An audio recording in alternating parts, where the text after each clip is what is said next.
Hi, my name is Rich. I use the he, him pronouns, and you're watching my YouTube channel where I play awesome tabletop role playing games with friends. This is part of the ongoing anthology campaign that I've been running for over 3 years now called Star Wars Saturdays. And in Star Wars Saturdays, every month I pick a new RPG system, usually indie, small press type stuff. And then we bolt it or drift it or reskin it so that it will work somewhere in Star Wars. Loosely, I've followed the original trilogy of movies, and now we are in the timeline of The Mandalorian. So the Empire is falling apart, but there are still remnants. And this story takes place in the largest remnant. I actually borrowed a little bit of expanded universe canon. And if you're like, oh no, I don't like that, it's okay. It's just a little bit. It's like Warlord Zsinj is this dude who was a Moff, kind of like Moff Gideon, except he didn't roll around a dinky Star Destroyer. He had a big, big honking Star Destroyer, and he decided to declare himself warlord of the Empire. And he has a pretty significant number of planets. This game takes place on the very border of the area known as Zinj's Empire, in on a moon called Woth, which is the moon of Belthu. Now, Belthu is known as a place owned by a number of mining corporations, kind of an oligarchy, corporational control, very cyberpunky.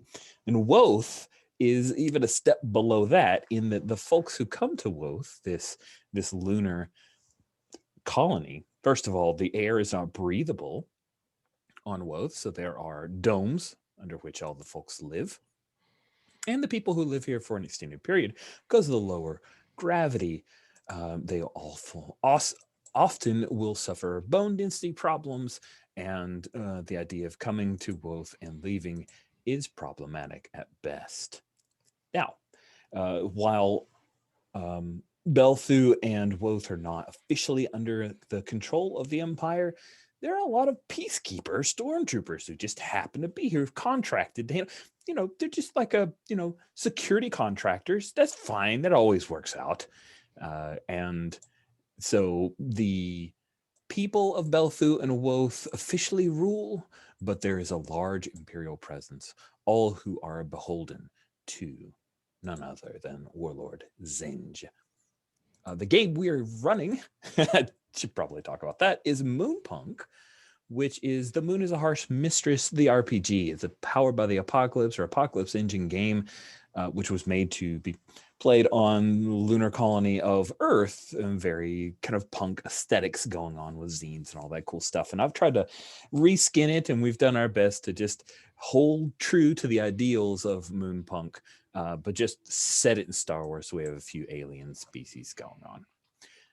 Now, before we reintroduce our characters, let me quickly go over our safety tools. We have lines against harm to animals, harm to children, sexual assault, violence, or coercion. We have veils against homophobia and sexual content. And then we have ask first for midichlorian, racism or speciesism, and slavery. And then on top of that, of course, we have X card, which means that if there's some content you didn't realize wouldn't be here and it harms your friend or makes you uncomfortable, you can X card it. Even if we've been doing it for several minutes and you reach that boiling point, all you gotta do is say, hey, I need X card, Rich, I need X card, put it in chat and hopefully I'll see it. And if not, somebody else just point me to it, say, hey, I think something was X carded, and then we will pause play and I'll check in just to make sure I understand what's being X carded. You will not need to defend yourself. You don't need to explain to us why you're X carding it. I trust you. We're here to have fun. If that harms your fun, it's X carded and done. We'll excise it from our play and continue on. No fuss, no muss. So, with all of that out of the way, let's quickly go around the horn and reintroduce characters. But just a quick note, Jason Cox is not able to join us today. He took ill. Hopefully he will be okay and will be able to join us next week for our finale. Let's start from the right-hand side of the character keeper and head towards the left. So Steven, if you could introduce yourself, tell us about your character. Hi, my name is Steven. I use the he, him pronouns. Today I'm playing Newly Stoss. Newly is the techie playbook and uses the pronouns she, her. She is an Alderani and was on traveling on a ship whenever the planet was destroyed. She ended up on Woth and started repairing things because of her expertise that she had to kind of cobble things together. She has a droid named R8 that helps her whenever there's a need to go outside of the domes where the air isn't breathable. And pretty much she's just trying to stick things together, and keep keep on keeping on. So Cool. Now, Stephen, one thing that I would like to happen in today's session, if at all possible, is I would like to learn a little bit about how newly either built or came upon her droid. So let's move to the left here, and which means Will, you're up. Hi, my name is Will. My pronouns are he, him, unlike those of my character Vasia Bash, whose pronouns are she, her. She is a Belthu native, has worked her way through her formerly large company Besh Tech before taking a political role here on Woth. And she is kind of like a secret punk. She plays just politely enough to be part of the political sphere, but then at the end of the night, she lets her hair down and jumps into the mosh pit, and every now and again cracks a few goons alongside her friends. Now, a question I have for Vasia: does she hold political? Like, does she have a political title of some kind? Is she in charge of some? Well, that's the question, isn't it? Because it's Yeah. not clear within the politician playbook whether that's essential or not, right? I feel like you have to have some sort of political sway, right? Which means probably, I imagine, like even if it's only as like the best, like a Besh Tech representative or executive, you know what I mean? Like a part of this wider corporate kind of thing, like very low down on the totem pole, right? But like, because I'm not part of the authority, right? But I am. Right.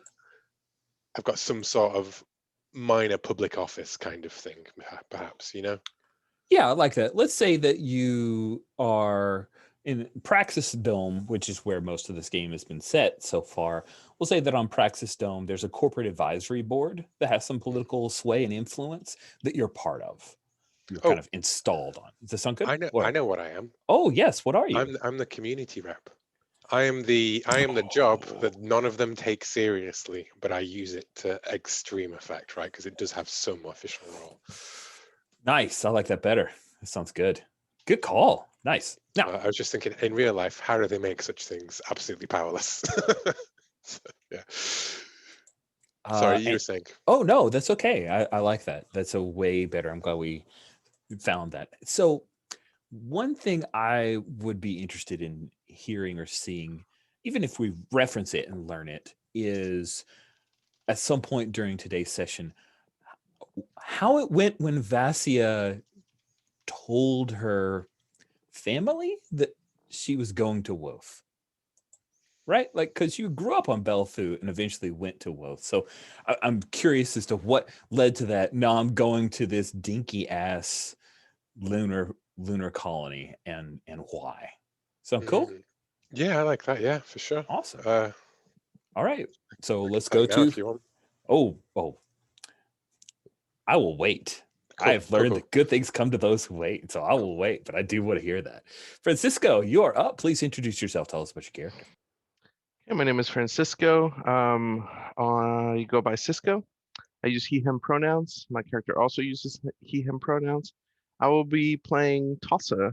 Tossa is a Deveronian that loves three things: punk rock music, the punk rock lifestyle, and tossing Imperials who get in the way of the punk rock ideals.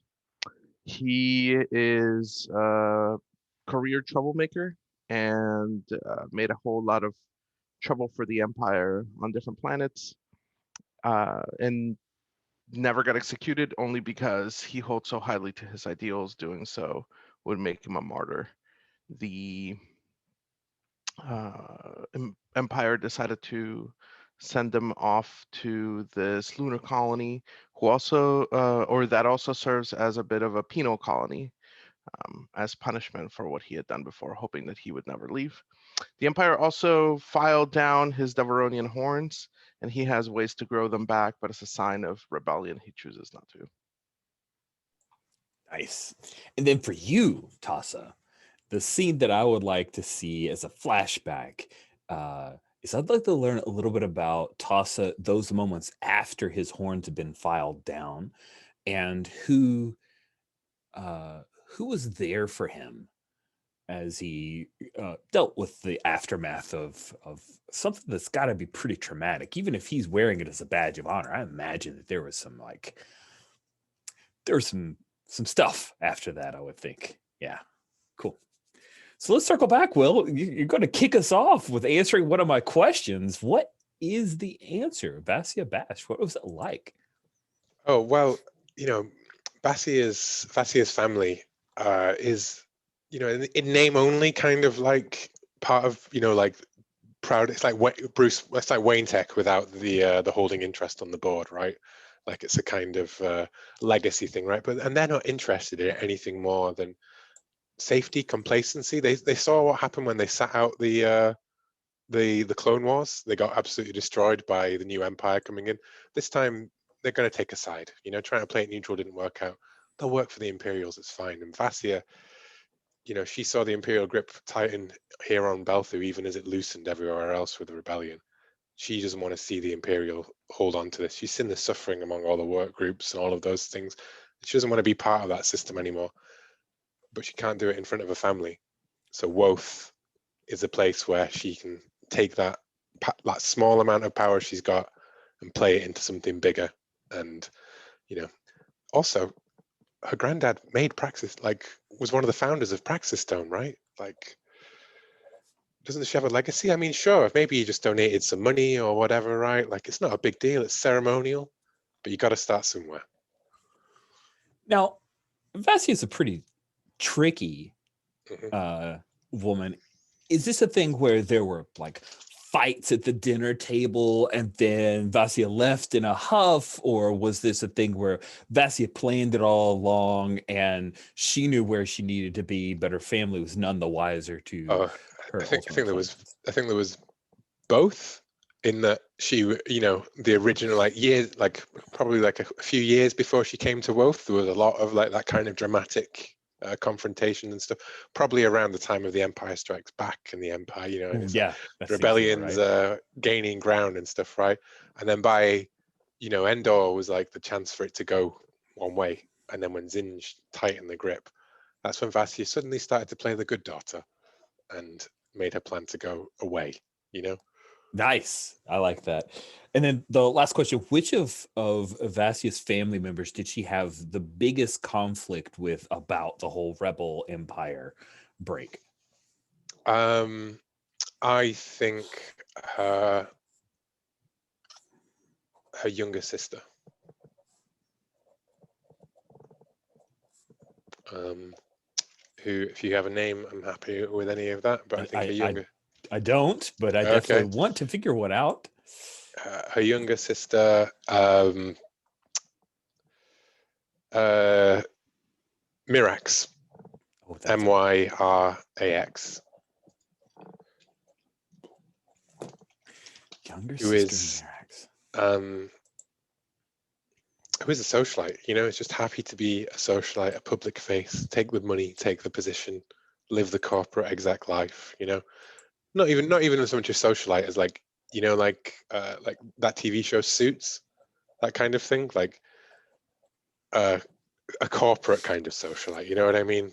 She does some work, she pushes some paper around, but really it's just all about the prestige at the end of the day. Nice. I like that. Cool. Let's pick up at Newly's shop, because if I remember correctly, a couple things happened to Newly near the last third of our game. Number one, your cyber arm took some damage as you were quickly trying to break down the press, the printing press for the Rich has already forgotten the name. Rich will go to NPCs and Rich will find the name. the Play Dead Communal zine printing press. So you had injured or harmed your cyber arm, and also you had to break down the printing press, right? And at this point, you've got to build it back up again. So here you are in your shop, Newly. Are you alone save for R8, or are the Play Dead communal punks around? Who else is in the scene with you? So I think that I'm pretty much alone by myself, but periodically some of the punks come in and drop off their load. And I inventory it and I put it, under a floor panel to make sure that it'll stay safe and all that kind of thing. But they basically make their delivery and then slip out. Cool. All right. Awesome. Good. So you've got a MacGyver. That's pretty funny. It's creating a new. That's right. It's not fixing. It's like creating a wild new. That's a great move, by the way. I love that move. So let's figure out how well you can throw this thing back together. Right. Let's see if you can repair it without causing any trouble. So I think the first part would actually be finding a place to store it. I certainly don't want to keep it here. So I think the first thing I'd do is I would get on the horn to Vasya and ask her, where's a place I can keep we can move the printing press where it'll be safe. Because Vasya knows I'm about to lose my shop. Yeah, Brent's getting you got that reprieve of some money where you sold your stuff, but that's only going to last so long. That sounds great. So yeah, go ahead. So I get on the horn to Vasya. Awesome. So Vasya, you go ahead. Sorry. I was just gonna. No, go ahead. I was going to set the scene with Vasya when your call started to come in. So Vasya, when you get a call from Merrick, your younger sister, where does she catch you? She catches me. She catches me going through all of the files on Natsuki Sakamori's, like all the paperwork attached to it. I'm just going through all of it, like looking for a way to something to exploit, a thing to hit within all of his records, way to stitch him up for something, right? Nice. Cool. So we'll put that to a roll as she's talking to you. So you see that she is on a speeder of some kind, like we have the hollow of her, the blue hollow, but like the scenery is changing. Her hair is in the wind. She's happy, and she says, "So, are you sure that you will have space for both Garrick and I when we come to the Grafball tourney? I don't want to put you out. If I need to get a hotel, I will, but Father wants me to stay with you." Yes, of course Father wants me to. I miss when you wanted to stay with me too, sis, but I guess it's not as nice as where is it you are right now? Oh, we're just over the falls. Don't you remember the falls? We used to picnic there back when.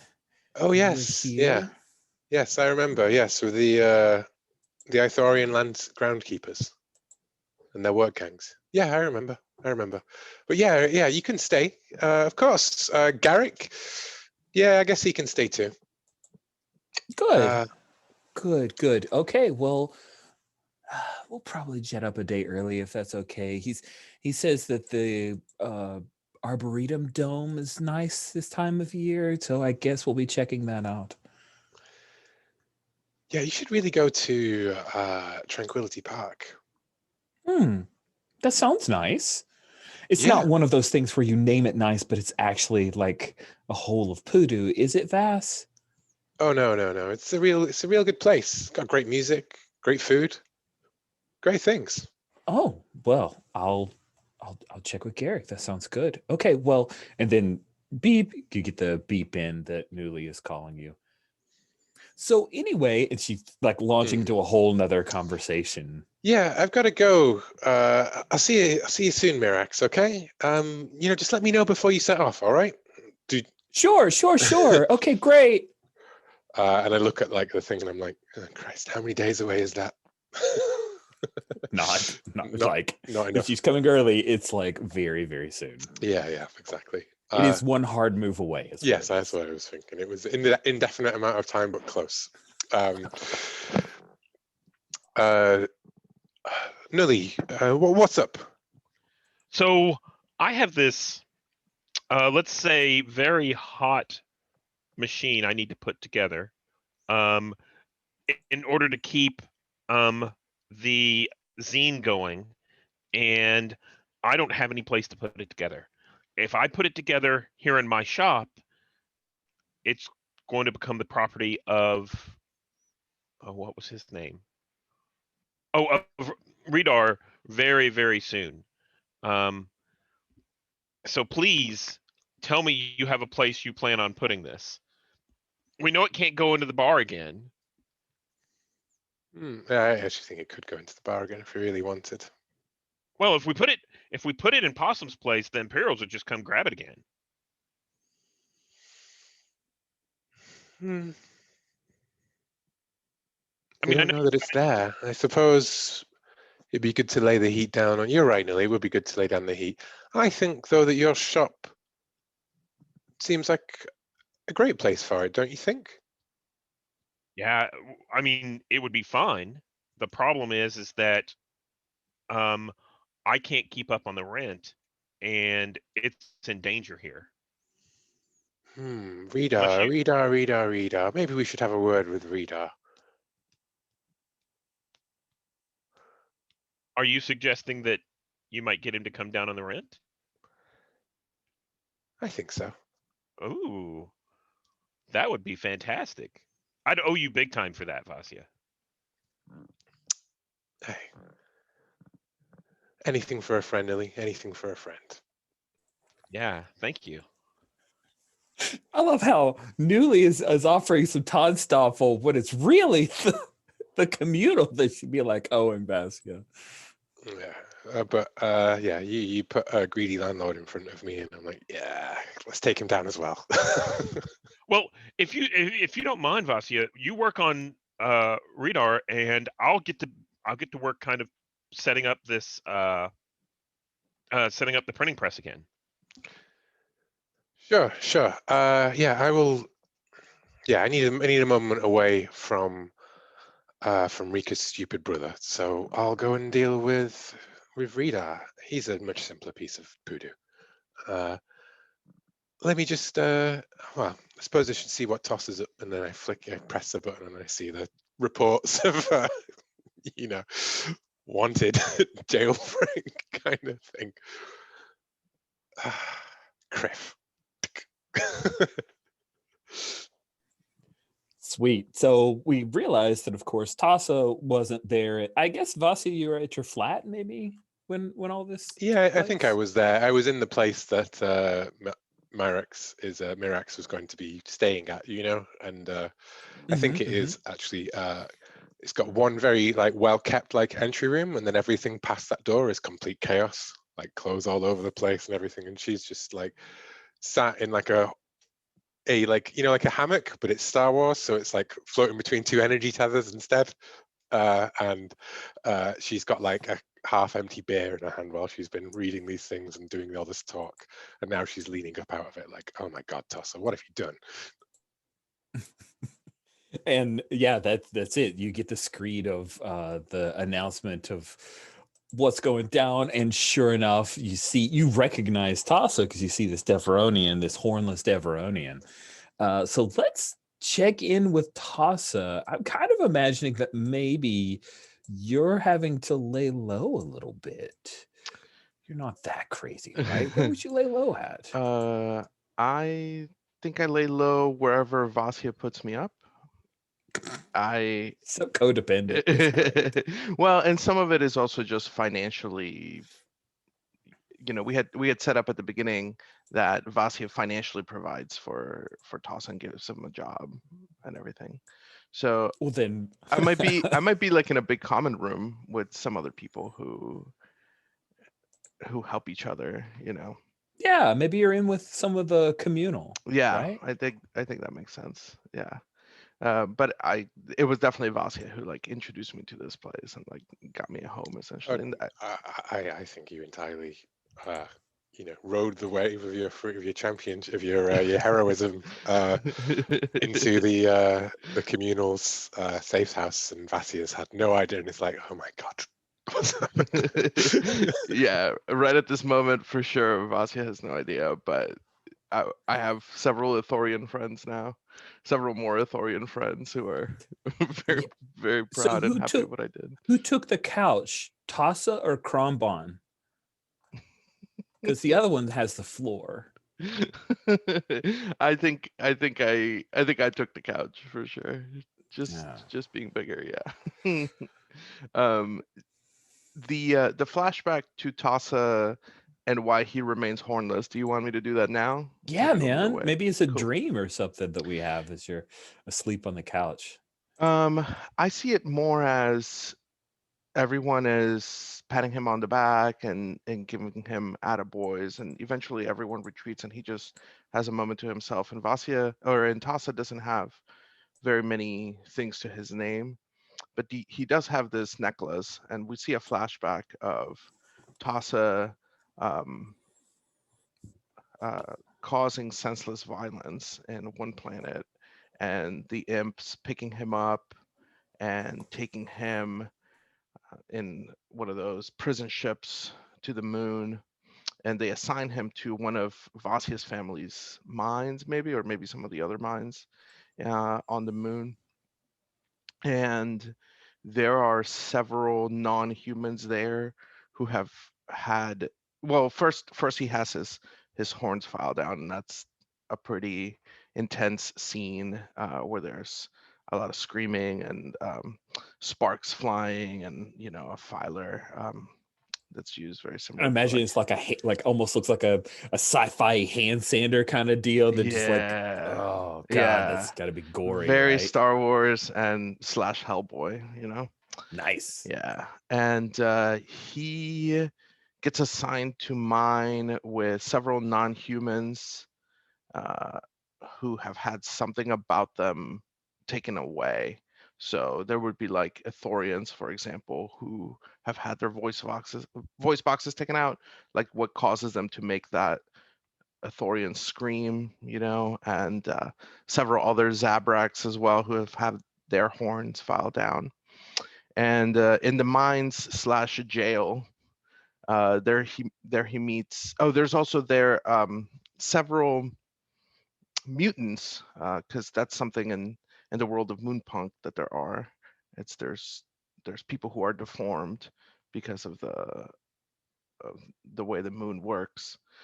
And one of these mutants is a professor of economics, and he was in charge of tutoring the elite on this moon. And because of him passing down his ideals, he was eventually arrested because he was influencing the youth. And this professor's name is Joseph Merrick, who, out of character, is the name of the Elephant Man. He was deformed. And Nice. yeah, and essentially he became his mentor and taught him about what it means to, instead of just doing violent things for the sake of violence, like doing violent things for principles and ideals and the greater whole. And Joseph Merrick, after a while, pitches Tassa an idea where they're gonna break out, and Tassa is the only one who is large enough and strong enough to lift these gates that they need to pass in order for everyone to break out. And what ends up happening is all the mutants and all the aliens end up feeding Tassa for about 2 months, and they end up eschewing their rations for a really long time.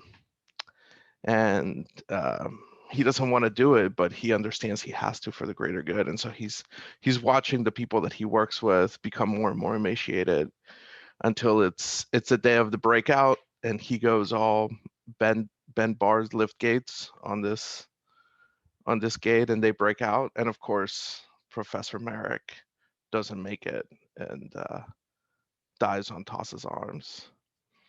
And so part of him keeping his horns is to honor his memory, but it's also him being in those mines around all those deformed mutants and those deformed aliens has sort of normalized this look for him. And then you mentioned a necklace early on. Was that like Joseph's necklace? Yeah, that necklace Tulsa that he kept? yeah that necklace that he has was Professor Merrick's, that he gave to him with his dying breath. Nice. So yeah, you wake up, you're on, let's say you're on the couch, and it's at Nebula's place because she's one of the few communals that we've identified. And you realize as you kind of reach, like, the necklace isn't there. What do you do? I think he's gonna start looking for it, and he doesn't care who sees or what it looks like. It's very important to him. Is he upset or just curious? Is he groggy? I think he immediately wakes up and starts looking everywhere, lifting up cushions and lifting up couches and opening up doors. I think he looks desperate. Nice. I think Nebula would notice this immediately. You're kind of moving around in her dinky little flat and lifted things up, and she leans in. You see she's she's got that 6 tattoo on her left cheek. She leans in. What's going on, Toss? Oh, it's my necklace. I had it here a moment ago. Where is it? He's like growling, and he's just getting more and more agitated. She walks over and kind of toes Krombon, who's sleeping on the floor. And Krombon's head, like, he asked for a couple extra pillows because the horns, man. And she like toes him. Hey, I think you were playing with the necklace, weren't you, Krombon? He's, what? I don't know. Maybe. Tassa's gonna get down on the floor and grab him by the denim vest and be like, "Where's my necklace?" His eyes snap open. What? Get off me, man! Shoves you back. Is there any sign that he has it, or? He's got a satchel where he usually keeps all his stuff. Because, by the way, he's homeless now because he couldn't keep up payments. So all his stuff is in the satchel. It's probably in the satchel, but so's the rest of everything he has. In a moment of desperation, I think Toss is just gonna grab it and just tear it open, and everything he owns is just gonna come out. Yeah. Krombon's eyes wide, and he's like, what are you doing, man? And sure enough, you see among the like candy wrappers and little bits of tech and a broken data pad and a pretty nice looking blaster pistol is your medallion, is your necklace. I think the pistol is dangerously close to Krombon. Like maybe he's able to grab it, but Tassa doesn't care. He's just gonna grab the necklace, and I think get in getting Krombon's face. And Krombon's he's grabbed for the blaster pistol, and Nebula's like, whoa. And Krombon says, get out of my face, man. You ripped my satchel. That's all I had. You took my stuff. I need it, man. I was going to hawk it. We were going to have some food. What do you need this stupid necklace for? This necklace is worth more than your life. And as soon as Tassa says that, he feels like immediately guilty because that's exactly the opposite of what Mhm. Dr. Merrick would have taught him. Nice. And I think Cronbon will he like pulls the gun up and Nebula's gonna grab his hand and the two start fighting over the blaster pistol because he's pissed, man. What do you do?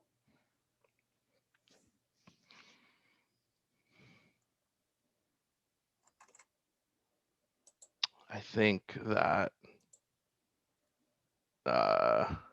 so they're fighting over the pistol like Yeah, like Cronbon's. you said this is worth more than your life, and Cronbon, you see this flash of like, I'm gonna do violence. And Oh. Nebula sees that and she just jumps on his hand, like she's got her body on his hand, is kind of grabbing at it. It's just trying to keep him from shooting anybody. Yeah, I think Tassa is gonna have a flashback of Professor Merrick sitting down with him and talking to him about the value of life and how that's the most important thing, and like this whole movement is it's not about destroying the things you hate, but about saving the people you love. Ooh, nice, nice, nice. And I think he is going to drop the necklace and try to protect Neb 6. Do it. Roll plus He's- bones. All right. You're good at this stuff. It'll be fine. No worries. Okay. Oh, do you need the roller? There we go. I got it. Thank you. And I'm protecting someone, and I'm gonna name Neb 6 as my protection buddy. Yeah, sounds good. All right. So you got +1 to your bones of 2, so you're rolling +3. Good, good. I probably won't fail.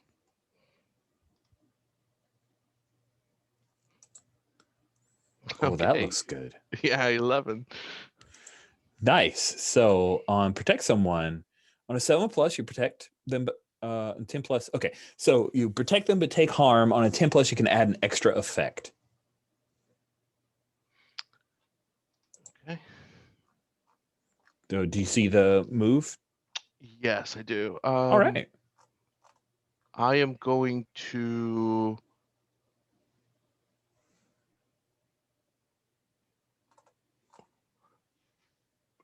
move Neb 6.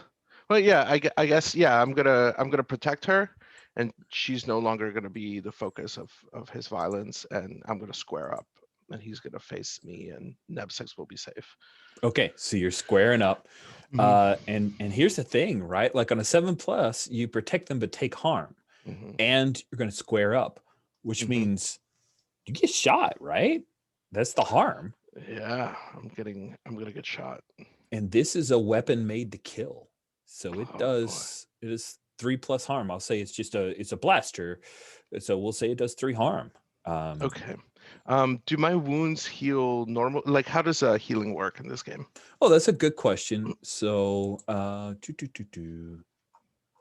don't think I have that in basic moves, but let me double check. I may have stuck it in. Harm. Yeah, I stuck in the harm info, but I didn't put healing. So let me grab that. Weapons, armor. Oh, let me search the PDF. Sorry, just a moment here. Okay, and healing does not come up with any results. So let's try heal.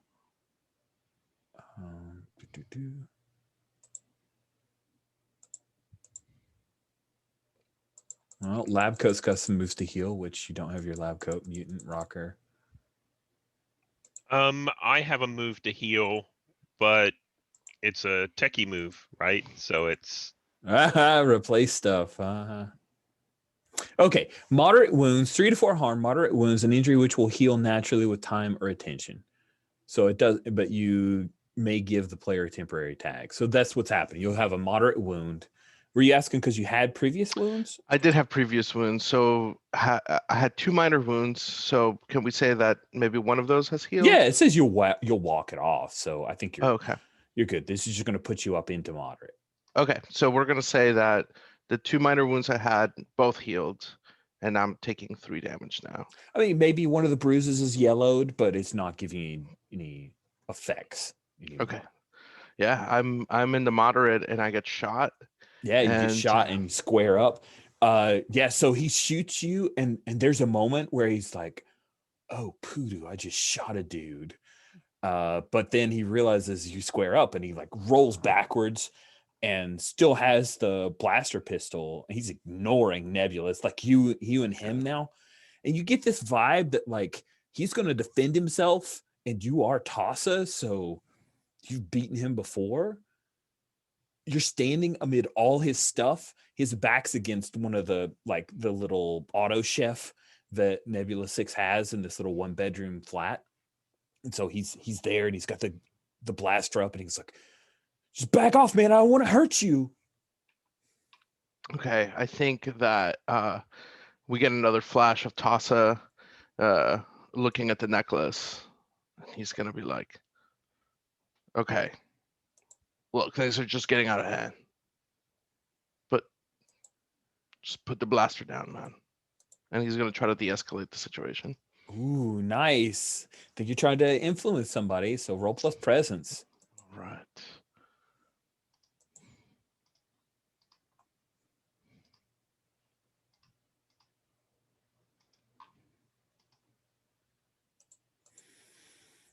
Okay, it's a 10. Wow, man, the bones are loving you right now. The bones of the presence, yeah.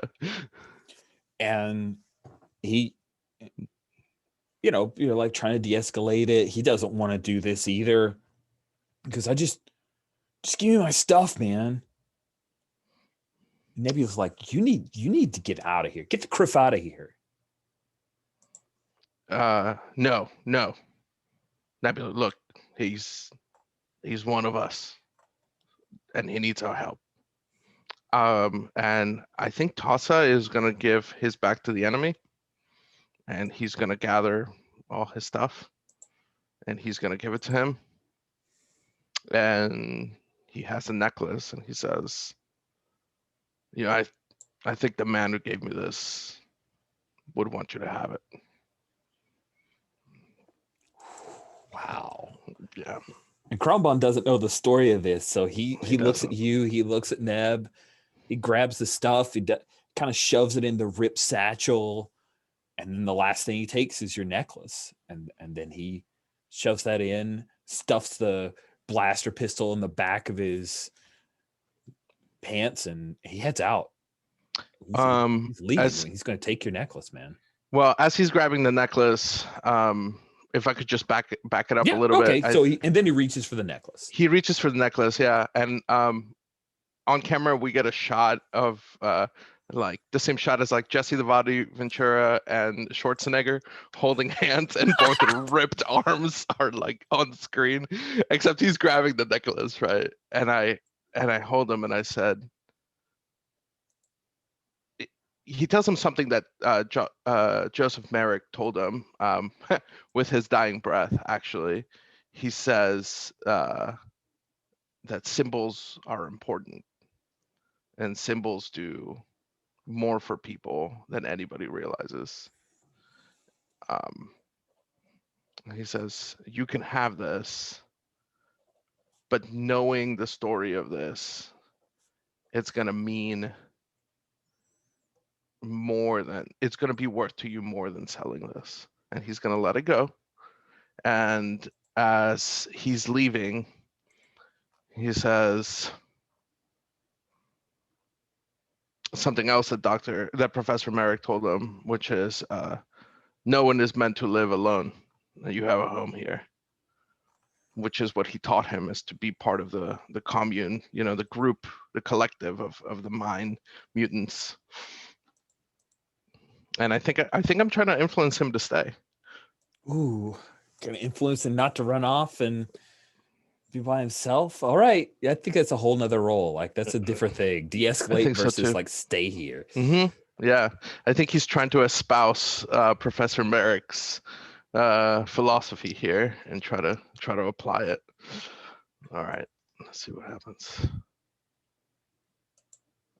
4 plus 2 is 6. That's not going to be enough. Perfect. Now, I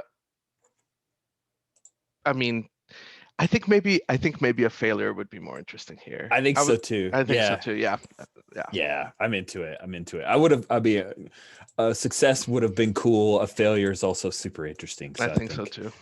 We let it ride. He looks at you, beats eyes, and for a moment you feel that hope of him accepting this, but then he snatches the necklace away and he goes, "Man, I gotta eat." And then he takes off for the door and he heads out, and the door closes, and Neb's there, and she puts her hand on your back.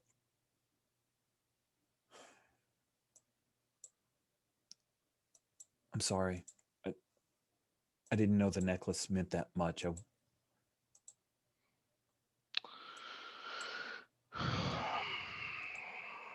The necklace means a lot, Neb, but my problem's always been I put value more on things than I do on people. Let's try to get him back if we can. He needs our help, and he needs the group. All right. Yeah, you're probably right. She just leans her head against your shoulder. Because I imagine you're like way taller than Neb. She just puts her head on your shoulder, standing there. It's super stressed her out, and there's probably some stuff that got broken in her place. And maybe we'll cut the scene there. I think that's a good scene cut, if you're cool with it. I think that'd be a great scene cut. Awesome. Let's jump back to this investigation into Natsuki's stuff that was going down. Vasya, right? You are looking for some weaknesses, some loopholes, something to really get one over on this sucker. Yeah, it was. I'm looking at the moves and I'm not seeing how to do it. Yeah, in a move particularly, because there's no like kind of investigate the situation. It's all read the room. There isn't. So I think a few things we could do.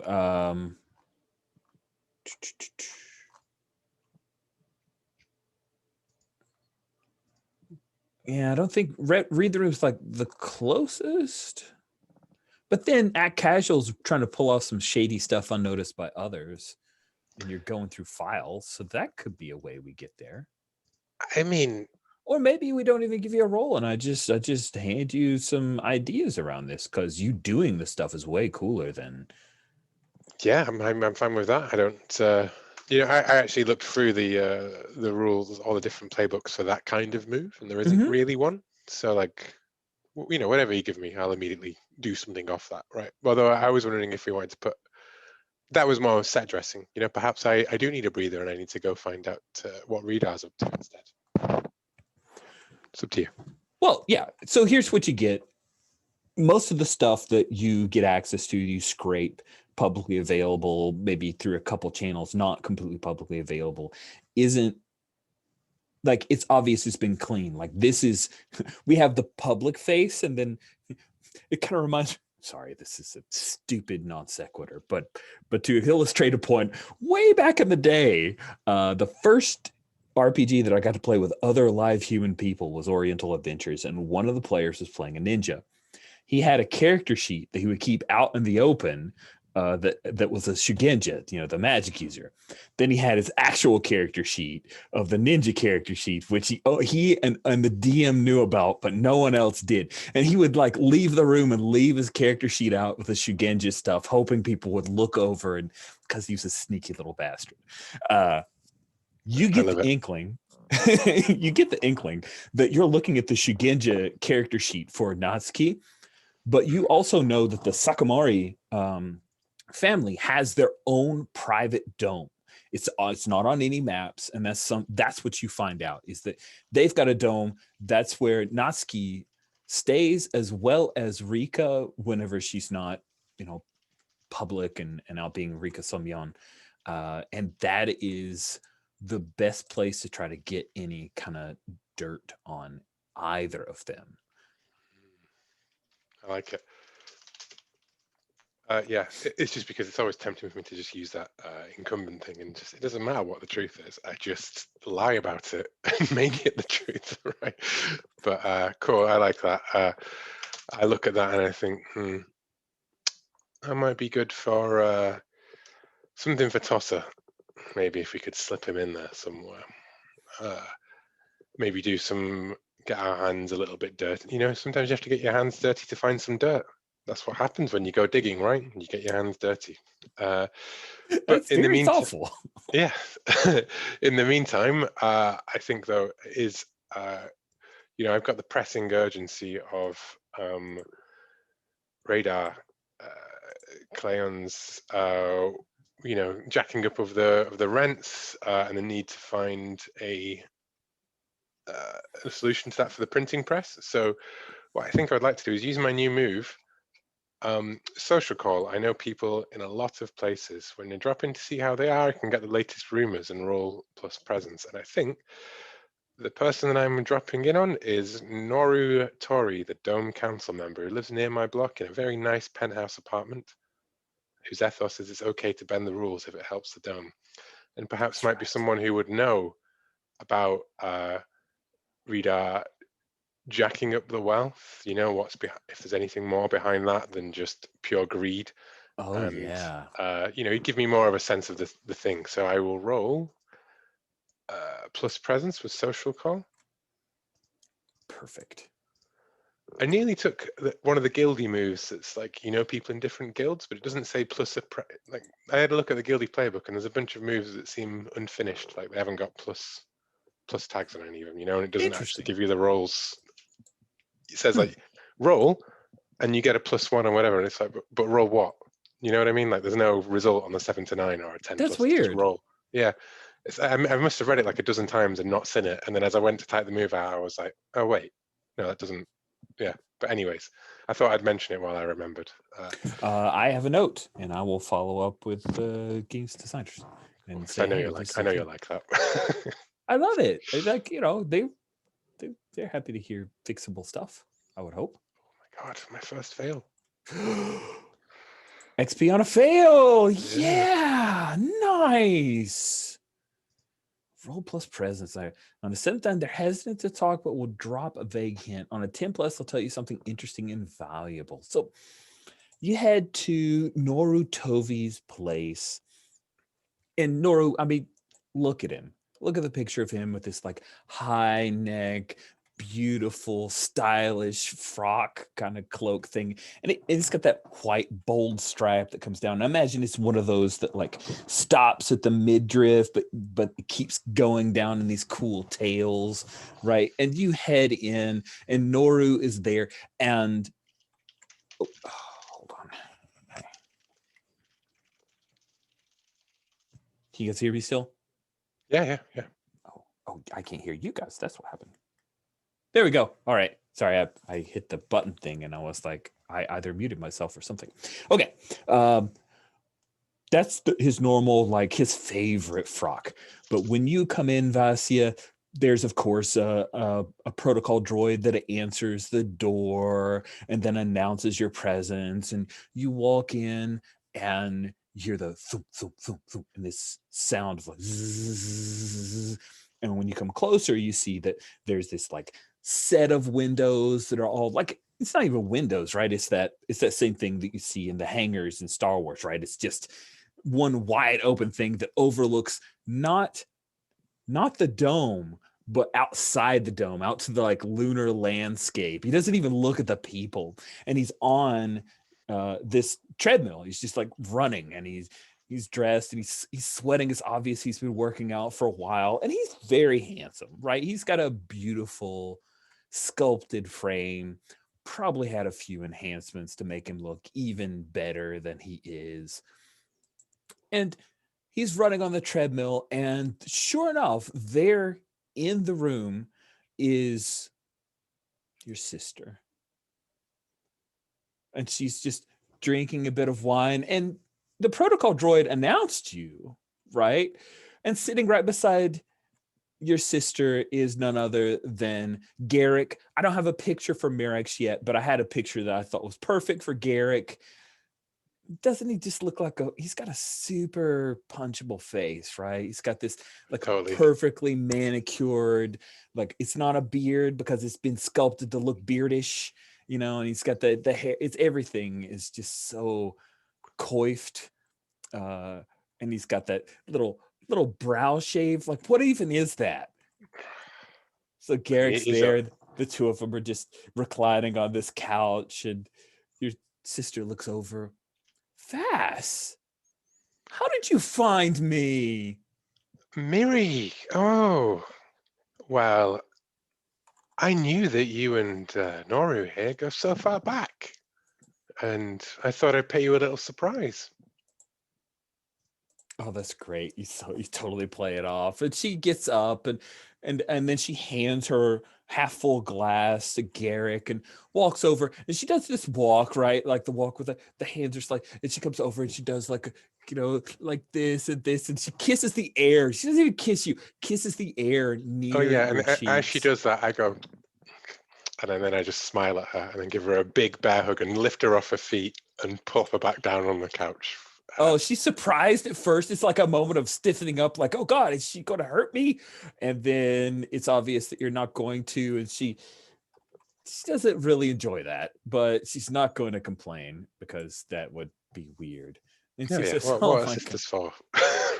And she says, wow, sis, that must be some kind of colony thing. Yeah, you're right. I remember it being some sort of family thing, but I've been away a while. Well, you found me. Sorry for all of we just wanted to be here a little early. Oh, how can I? Nothing to apologize for, sis. Nothing to apologize for. I mean, I've got you all to myself coming up, right? It would be so greedy of me to be concerned about sharing you with Noru here. But I would like to read the room. Awesome. Yeah. Do it. And we have a picture for Merrick's, and I love it. Thank you, whoever stuck that in. That was me, because I realized that I'm kind of, if you've seen The Expanse, it's Clarissa and Melissa Mao, one of the sisters going off to help the workers, and the other sister steadfastly refusing to do the anything but the corporate world. Nice. Probably won't follow the plot too much further past that point, I think.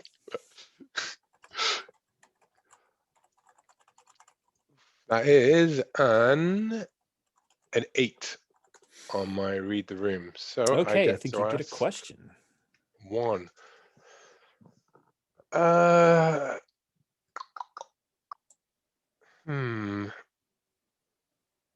Anything weird going on here? You get the feeling that like the three of them are up to something, because she went to the trouble of calling you as if she was on Belthu to kind of throw you off. There's something going on, and it makes you feel like, because your sister's all corporate, that your family might be doing something or behind your back. Interesting. Okay. Well, I just had I'm glad I caught you here. I wanted to let you know that, you're welcome to come over whenever. Just ring me on the comm. I wanted to greet you to both myself, I was so surprised when I found out that you'd arrived. Well, we will try out this tranquility park you mentioned. And at that point, Noru stops. He like reaches out, taps a button, and the treadmill stops, and he reaches over and grabs a towel and kind of rubs it along. His hair is in a like ponytail kind of deal, because if you see, he's got pretty long hair that he puts in weird, really weird do's. And he's still sweaty. He kind of walks over to the couch where Garrick is and just runs his hand along Garrick's shoulder in a very familiar way. Merrick is still standing near you, and she says, we're going to try that out. But Noru said that that's music you talked about was some kind of punk show. That's not really my scene, sis. Oh, you never know. You might like it. Yeah, I might, but I don't. Oh, well, each to their own, sis, each to their own. I was hoping to catch Noru though as well while I was here. But it was, when I heard that when everyone was talking about your arrival, I thought I could kill two birds with one stone, or kill two Minox with one blaster bolt. She laughs, this totally fake laughter, and Garrick chuckles a little bit. He goes, Minox, hate those things. Noru regards you. Well, I'm nasty, so I need to take a shower. Can you wait a few minutes? Oh, this won't take long. I know that you guys have got business to take care. You've got catching up to do. How about we talk on the way to the refresher, and then I'll be out of your hair, and I'll be out of your hair, and you can put that stuff right in there. He like reaches back and undoes his ponytail, and his sweat-soaked hair kind of cascades over his sculpted shoulders, and he says, "All right." And he glances over at your sister and Garrick, like, obviously we're going to have sex. Like, that's the look he gives them. And Garrick's like rolls his eyes a little bit, and Merrick smirks. And then you walk down the long hallway because his penthouse apartment is got bedrooms for no reason. Yes, yeah, many bedrooms, none of which are actually used, other than, but they're all kept immaculate by his help. Yeah. What protocol? What else the protocol druid's going to do? Like,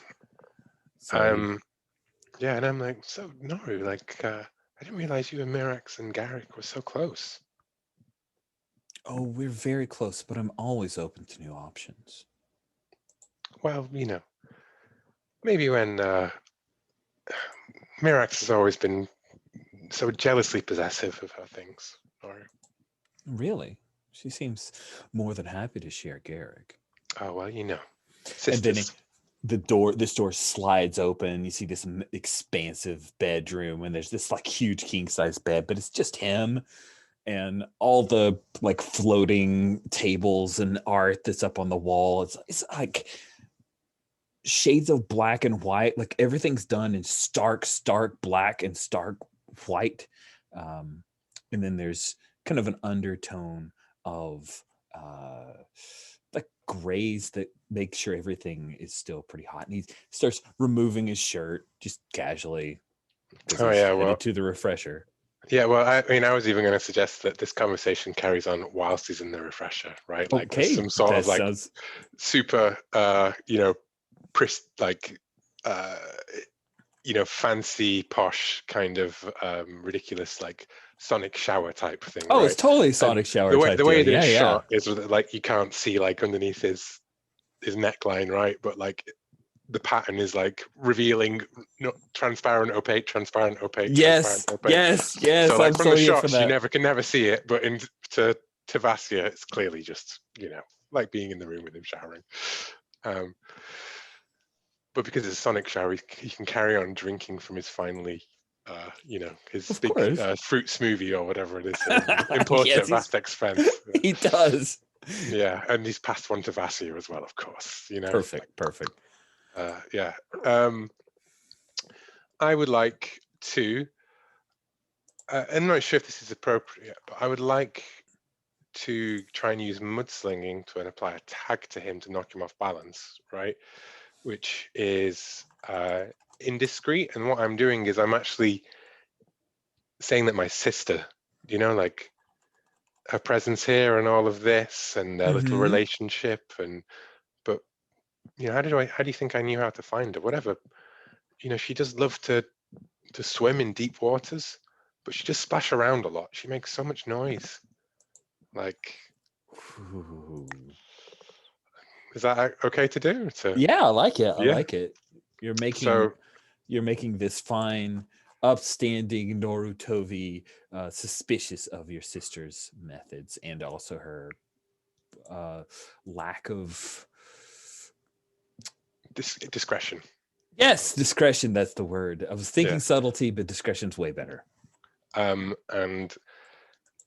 I mean, I definitely have looked them in the eyes and lied to them because Yeah. I didn't know that my sister was coming around. Such a good lie. Okay, 10. nice. On a So 10 I plus. give they have the tag indiscreet, I suppose, which Sounds is good. kind of more about the people that they're associated with, but it makes no difference, right? If your best friend is telling everybody your secrets, it doesn't matter if you're closed-mouthed. Yeah, and I would, if that's so, like perhaps he looks concerned and side eyes me as maybe chokes on, like, as I regale him with a story of like how there was that scandal on the Bespin acquisitions board with the Tabana gas imports, and how she mixed business and pleasure there, and it fall afoul of Oh, the he's not gonna like Imperials, and that. Anyway, sorry, family talk. I came to you because, I'm Reader Killian, awful little man. No style, no nothing, right? But he does the work that the dome sometimes the dome needs. But Mhm. I'm having some concerns. He's not the rent. It's just going to be too unaffordable for many of the workers there, and empty buildings doesn't provide any revenue to anyone. Fair, Vasya, fair. And I would certainly not want those apartments to sit empty. However, I don't think they'll sit empty for long. He smiles, this like little knowing smile, and takes the last drink of his smoothie, walks over and puts it on the counter. Says, why don't we forget about your sister for a little bit? Why? What do you think? Well, I guess actually no. Toru, no, Noru. Trust me, I would love to forget about my sister, but she followed me here, didn't she? I tried. That's why I came to Woth. Get some space from the little. When she sticks her little claws into you, she just never lets go. She's such a clingy little thing. And like I trace a hand down his shoulder as on his arm as I take the empty glass from him as I say that. I think you're trying to like influence him to reveal a little bit more information, right? Yeah, sounds right to me. Yeah, And I think the mudslinging feels like you're bringing that in. So let's say that tag applies. Are you lying to him about all of this? I don't think you No, are. No, I'm not. No. So if I invoke the tag, that's a +1, a total of +3. It has done the thing where it's not added the thing, even though I didn't change it this time. So it's forgotten the modifier in between. But Dang it. that's an 11 overall. That's awesome. He like traces his hand over your shoulder, standing close. He hasn't bothered to like put on any clothes, so it's a pretty overt maneuver. And he says, well, Vasya, I find you entrancing, but unfortunately, not everything is about you. See, little Redar and his plans. He has a number of investor friends who are hoping to turn a profit by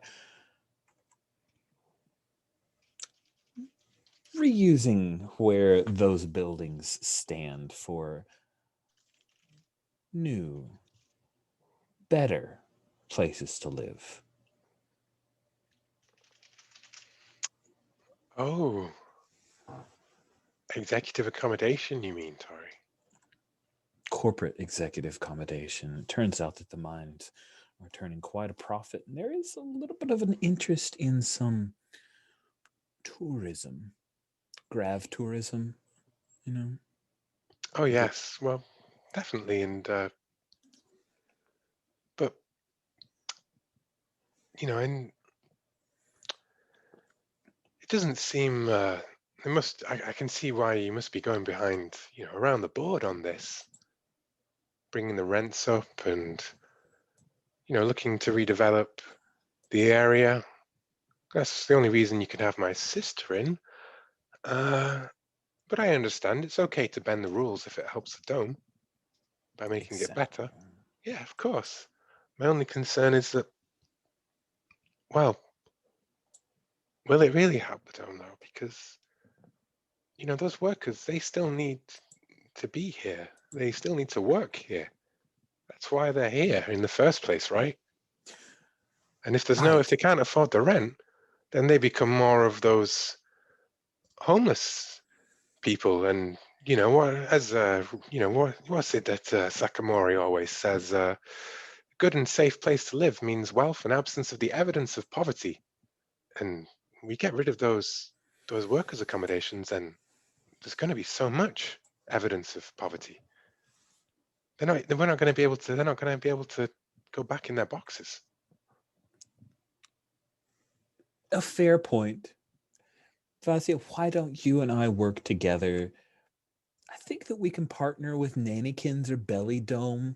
They have some spaces that could be explored for new, lower rent properties for the workers. Maybe something in the order of shifting, or I've heard something about something called coffin hotels. It sounds morbid, but it's very efficient. It can keep prices down. Carbonite motels, yeah. Carbonite motels. That's it. I'm writing that shit down. Well,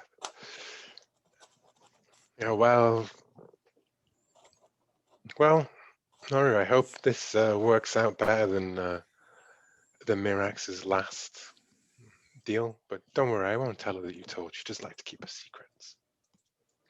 Or at least she thinks that she just like to think that she's keeping her secrets. You've given me a lot to think about. I have to say, the idea of Beshtek pulling out on this and leaving me hanging does not sound like it's good for anyone. No, and, well, never mind just Beshtek. Beshtek's also got other interests, right? But I've said too much. I'll have to go. I'll leave you to it. Enjoy. All right. You really should stay. Now that I've had a few moments alone with you, your sister's just second best. Make sure you tell her that, will you? And, I swan off, and I'm rapidly, you can see the gears turning in her head on how to screw this deal up. And I know how I think I'm going to do that. Okay. But I think that's, you know what I mean? I'm happy to do that as a next scene rather than whatever. I agree. Let's next scene. I want to catch up with. I'd love to have a scene with Tassa and Newly. How could we get you two guys in a scene together? One way would be that some of the damage that Toss has taken is to his artificial leg and needs repair. Oh, his wooden leg. Yeah, that sounds good. What do you think about that? All right. Cool. So we'll have this scene and then we'll do our mid-game break. So we'll keep an eye on that. And if we want to cut mid-scene, if this one runs long, that's okay too. So Tassa, you end up heading out after that rough scene with Krombon and Neb 6 coming in on your broken leg, your broken wooden leg. And you come into Newly's shop, and Newly, what's different about the shop? What is the first thing that Tassa would notice?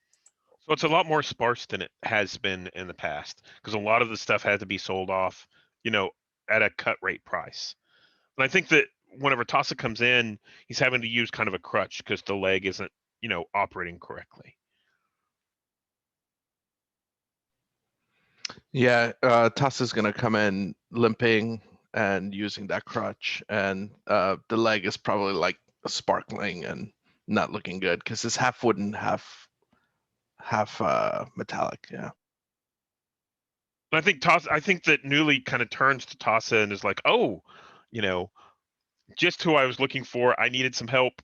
Oh, it looks like you need some help too." Yeah, Tassa's looking pretty despondent, I think, and defeated. And he's probably gonna sit on the first thing that he can find, and it's probably gonna bend under his weight, but he's just gonna stick his leg out to you, looking pretty pathetic. So I think that Newly kind of grabs a toolbox and kind of sits down and starts kind of working on the leg itself. I think you probably have a wound somewhere nearby from that shot that you took, and I think Newly just takes the equivalent of duct tape and kind of slaps that over it to kind of hold it together, and then starts working on the mechanics of the leg itself to try and get it to operate better. Yeah. Nice. Are you going to do your techie heal? I think so. I can. That has to do with putting tags on it. That's true. If that's something we'd like to see. I mean, we could put tags on it and see what it looks like. How do you feel about it, Tassa? I don't want to force it if it doesn't feel right. It's supposed to be for major wounds as well. So sounds like an interesting way to engage with the mechanics. Yeah. Nice. So let me roll that and see what that looks like.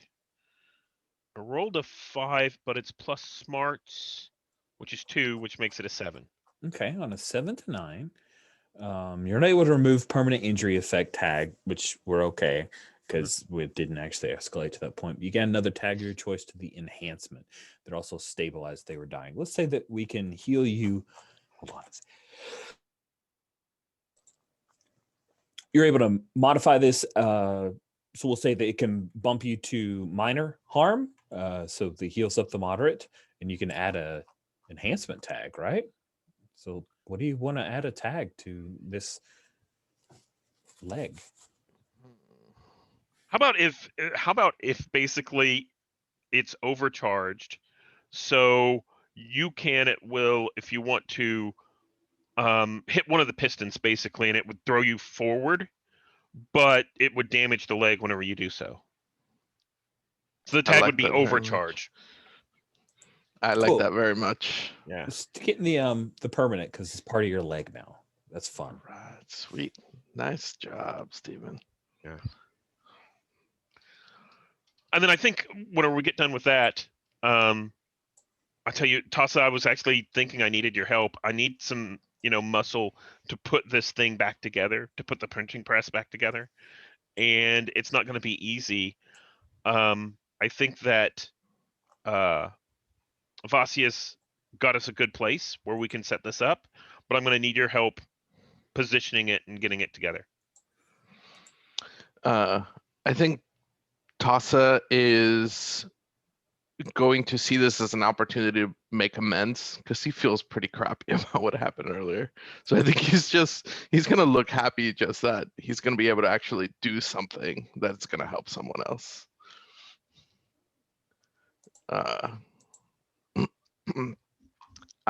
think if it's okay with you guys, we can cut to a scene where Tassa is using his muscle to sort of put this whole thing together and say, Newly, why, we've been at this. Do we want to do that while. after the break? Oh yeah. Yeah. Cool. Okay. Let's take our mid-game break. Okay. So we're back at Newly shop.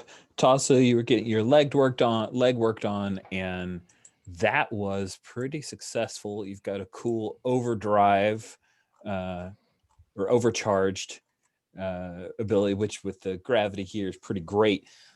As Newly, you're explaining this to Tassa, not sure how much Tassa's paying attention, if this is a thing that's super interesting to him, or if the fugue of earlier is still bothering him. But R8 lets out a sharp warning whistle, and Newly, of course, speaks droid. Up to you if Tassa does or not. I'm perfectly happy if you speak droid, but it's Jeepers, it's the fuzz in droid. Right. So I think that, Newly hops up at that and says, "You stay there," and runs over and kind of drops the lid down on that little, what's the right word? The floor panel, so that Mhm. everything's kind of better hidden, and then literally like knocks over something that's next to it so it falls on top of where that was, and then Clever. comes back and is looking at Toss's leg a little bit more and says, "I'm not quite done here, waiting for some, whatever's coming in to come in." Nice. What does Tassa do as Newly quickly, frantically tries to hide the printing press? Well, out of character, I'll just say that I love that the droid is like a 1940s little boy lookout. It's like, cheapers, it's the fuzz. I think that Tassa is going to try to help, and I see him probably doing the same thing that Nuli is doing, but placing like a bigger thing onto another bigger thing. Trying to follow her example. Nice. You hear the chime of the door opening up, and Newly, when you look up as Tassa's finishing, you see that it's none other than the Stormtrooper Sergeant Eldub. He comes in, removes his helmet. He always does that when he walks into places. He like removes his helmet, kind of slates it over onto his shoulder, looks around. What do you do? Oh, I say, "Oh, sir, I haven't seen you around here very often. What are you looking for? Is there some repairs you need?" Then he looks over at you, Tassa. Do you remember that you had this tag called Wanted? I do have this tag called Wanted, and I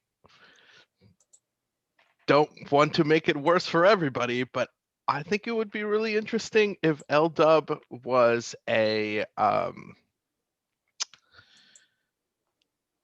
guard in the mines when Tassa was in Ooh. there and he broke out. Interesting. He's been a trooper for a long time, so He we'll has been. say And that. so Yeah. maybe he recognizes him, maybe he doesn't, but he's also kind of specious. So it's like, oh, those Deveronians look the same, Can we so. can we actually say? So I think you'd said that Tassa has some tattoos from the different places he had worked, right? I don't know if I did, but I love that idea. Absolutely. Can we say that one of those, of course, is from the mines, and that L-Dub has like that painted on his armor as well? Oh, that's cool. That's it. Oh. Connections. And he looks around and he says, Tassa, what are you doing walking around, man? Well, it's not easy to walk around Oh, when you've got a bum leg. he And I kind of think, chuckles at that. I think he's gonna put his leg on the table, and he's gonna go, but with both hands, he's gonna. It's like, but I've just got some new upgrades, and he's gonna point it right at the sergeant. Oh God. just in case things get ugly, he can use that overcharge. And Eltub doesn't see this as a threat. He kind of looks at you like he's, I never really looked at that thing. Is that some kind of tree bark?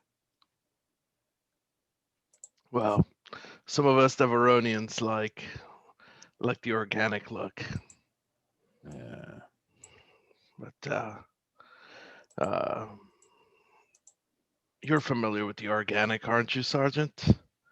That kind of organic. I see your pin there.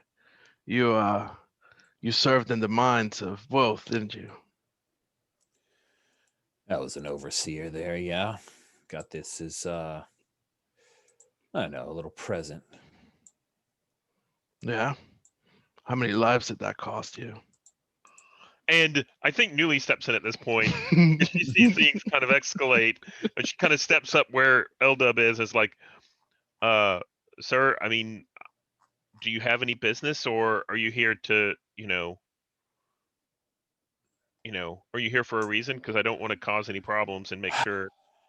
He steps back. Newly, you've intervened. He didn't want to really start a bunch of poodoo with Deveronian, so he reaches into his little, like he's got a belt pouch kind of thing, and he pulls out the data pad and he cues up a little thing and drops it down.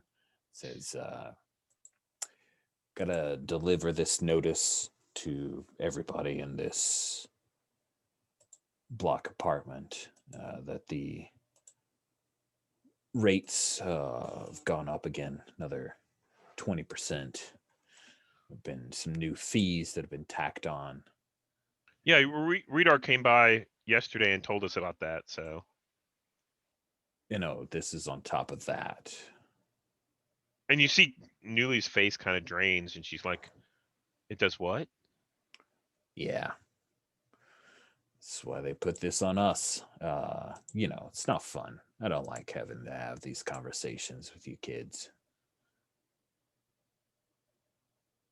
Well, that just can't be right. Have you talked to our representative Vasya? I mean, she said that this is going to be taken care of.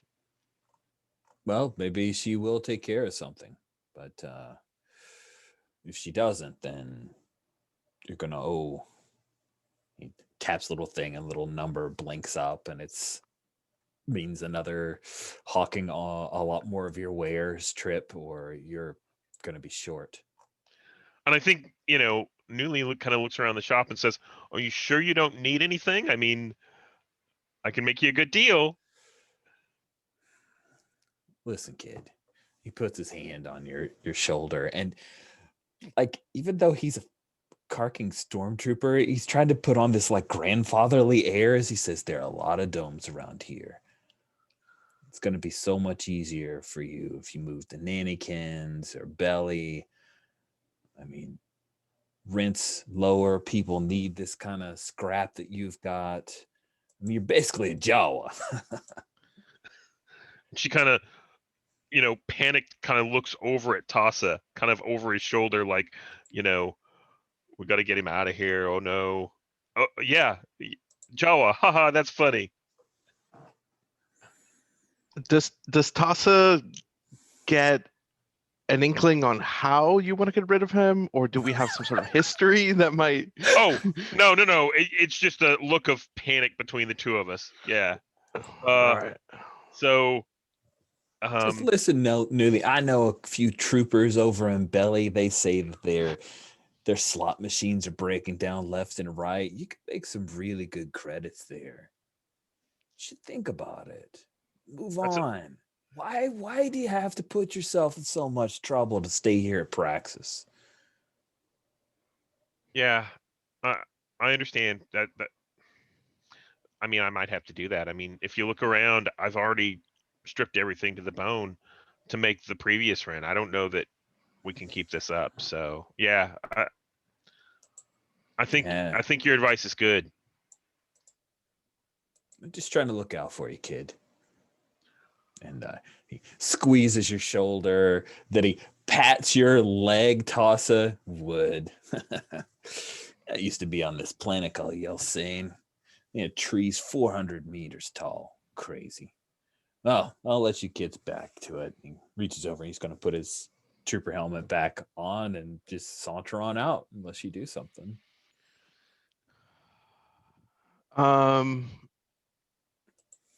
Could there be any sort of this is just an idea. Could there be any sort of business that he was conducting in the mines that I may be privy to?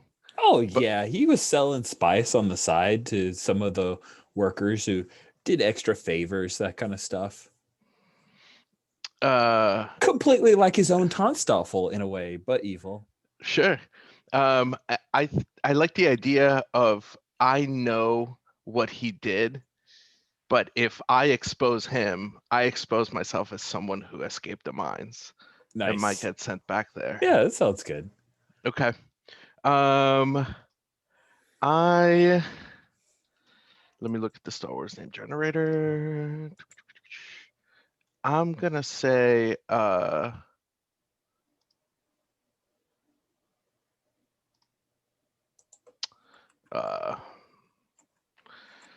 As he's walking out, and I'm just gonna screen out Grona Hanoa. He stops. You know, Grona Hanoa's it's been away a long time.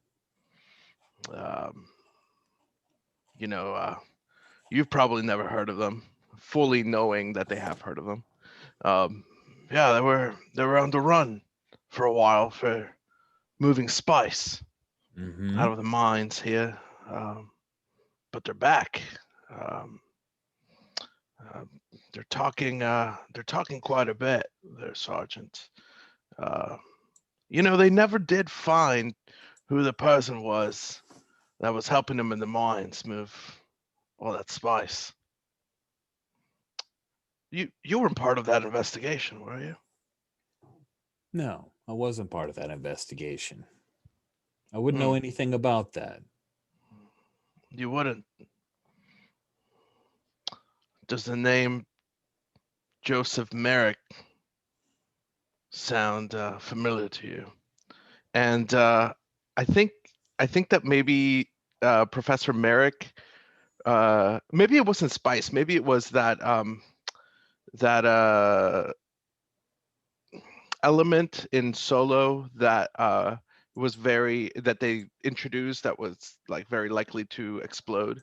Oh, what was that thing? Coaxium? Coaxium. And they were having some of the mutants like move it. They were using it to move it and putting them in danger.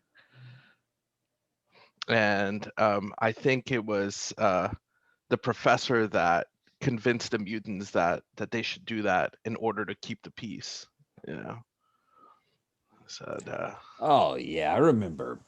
He called himself a professor. He was a good worker, smart, kept the peace, didn't cause any trouble. No, he didn't. No, right until the very end, he could see the bigger picture. But you see, Sergeant, some people are a bit more volatile, like coaxium. Now, I've had a bad day, and my jaw's feeling a little flappy. Well, maybe I can give you something for that. Tassa. Thank you for stopping by, L-Dub, and I think that we can. I think that I really silence this little hornless Deveronian. Are you trying to step to me, Deveronian? I think if you make this go away, no one will find out what you were doing in those mines. Oh, you're definitely trying to influence him right now. Am I influencing him, or am I tonstaffling? I don't know. Do you have a debt on him? Because he's part of the authority. He's rotten to the core. I don't think he would respect anybody's tonstaffel. Okay. Yeah. All right. Let's roll with And guess what? A tag wanted applies here as a minus. This may not go well for you. We'll see. Let's play to find out. I really wish Vasya was here. She's the talker. I try to pull one out of Vasya's book. Yeah, you did. See how this goes. That's how it goes.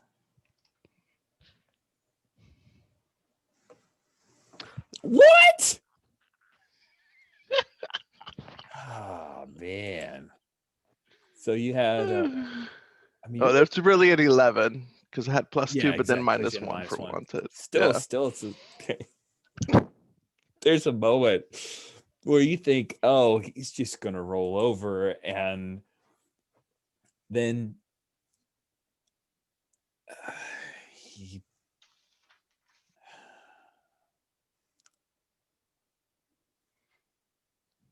listen, Tassa. I already told Vasya that I'd keep my guys off Possum's joint.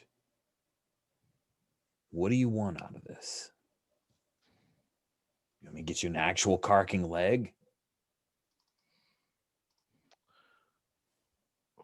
I think sometimes this has to stop. I'm gonna push the data pad at him. I'm gonna say, and let's just draw a line here for both our sakes.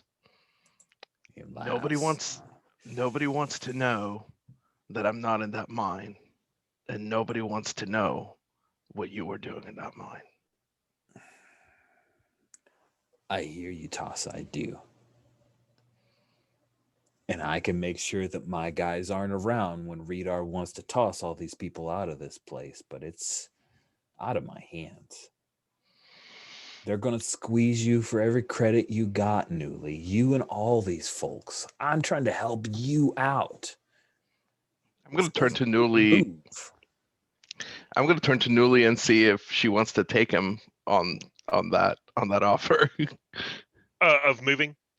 Of the offer essentially that L Dub is proposing is saying when the landlords come for the money, we won't be here and you guys can deal with them in your own punk way. Isn't that right, Rich? Yeah, that's what he's saying. Like, whatever happens to whatever goons Redar gets to try to carry this out and evict you guys, there won't be any stormtrooper presence to help.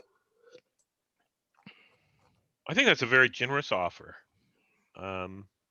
So, yeah. That sounds good. All right. Tassa's going to take his leg off the table. And he's going to say, "Good afternoon, Sergeant. It was good seeing you again." We never had this conversation, friend.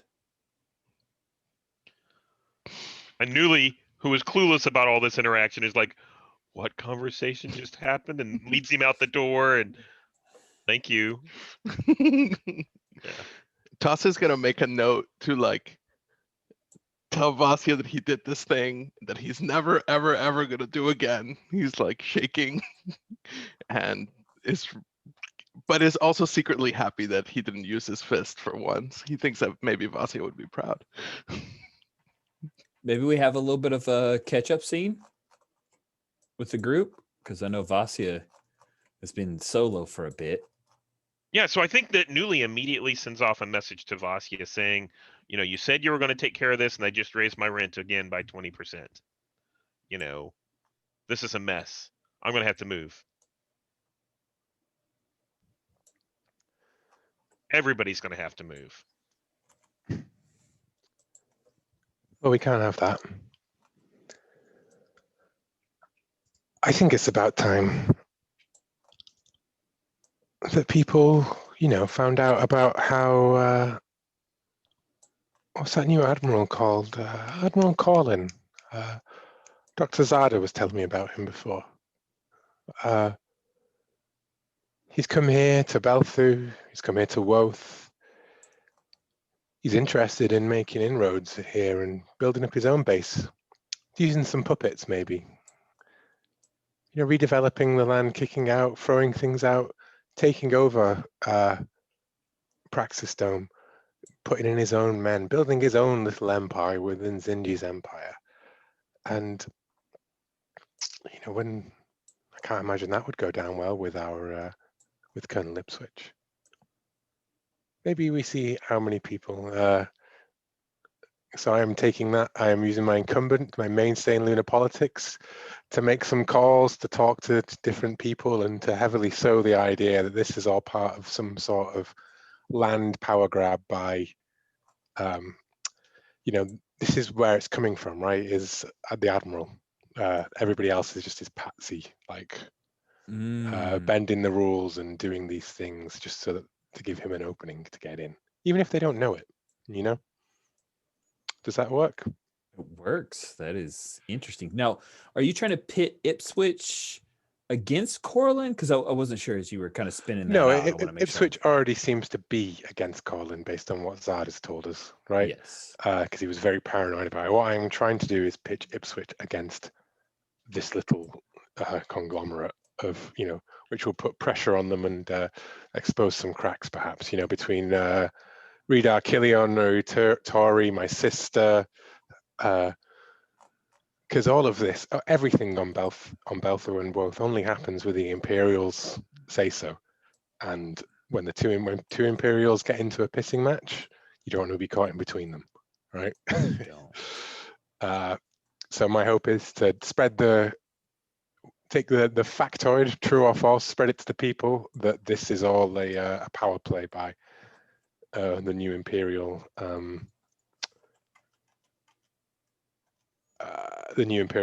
arrival, who has no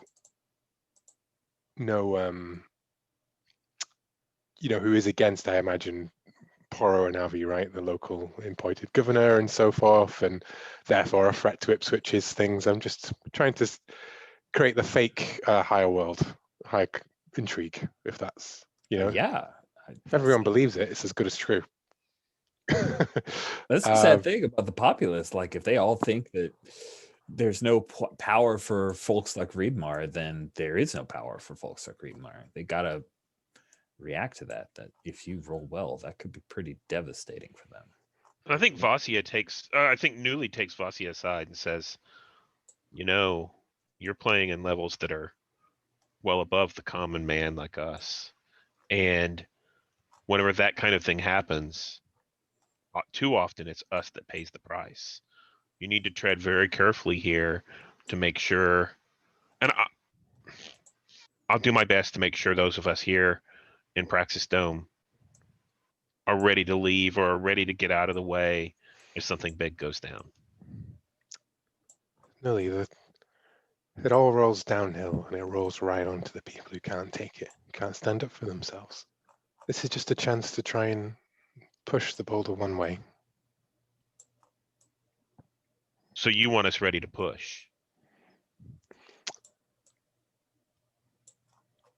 Leverage, Nilly. You don't have to push. Even if we all push together at the same time, it might only be a small amount, because we don't, with the powerless push all at once, it might only make a small impact. But it might make, but at the right time in the right way, you can make that boulder break up before it even hits you. And if you put the word out, if you get people talking, you do it, you talk about it while you're doing your jobs, you spread it around, make this is what people believe. It's not just greedy landlords, it's an Imperial play, right? I need all of you to help me with this. Tosser, I mainly need you not to hit anyone. I think Tassa's gonna say, Vasia, you would be so proud. This guy came in, I wanted to hit him, and I didn't hit him, and I drew a line, and nothing broke. And I don't know how to feel about it, but I think I kind of like it. It looks disbelievingly at Newly. This true? Did this happen? Like, it doesn't sound right. All I know is that, L-Dub, one of the troopers, came in. He dropped your name and said that you'd done some stuff, but he and Tassa talked for a little while about people I don't know and about the mines and something else, and then the trooper left. So yeah, Tassa didn't jump him like he normally would have. Well, good, because you can't just go punching Stormies in the face. Not unless you can get away, and certainly not with a Newly's workshop. I think the reason for Tassa engaging L-Dub in this way was Professor Merrick one time stepped in the way of probably L-Dub maybe beating another miner and using verbal threats the way that he did.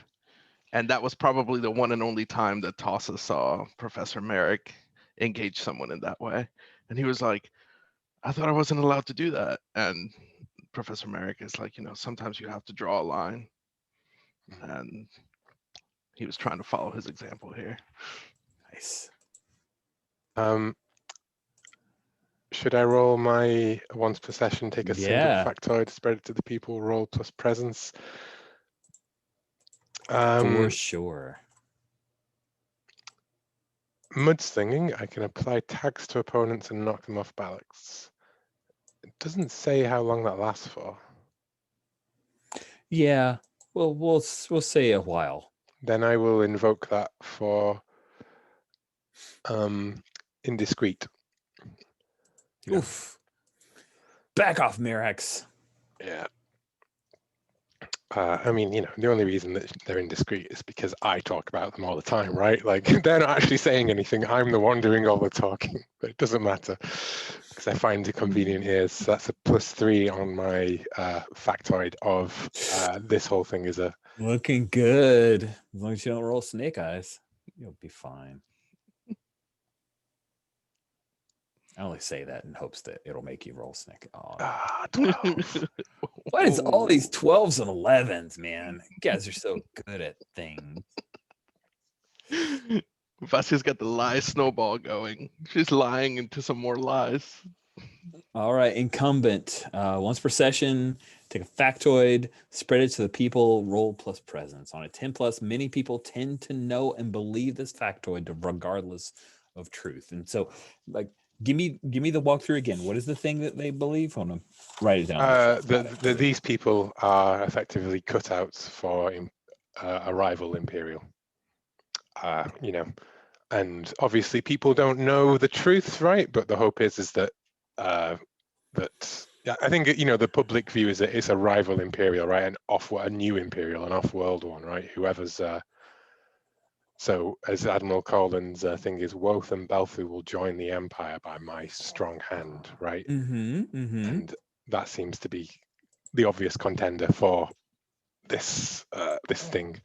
So I think it'll bring more, my hope is that this brings more scrutiny, more kind of like oversight, less sort of, obstruction and like, and as this, I think this also goes off L-Dub's, there won't be Imperial help if they send an eviction team, right?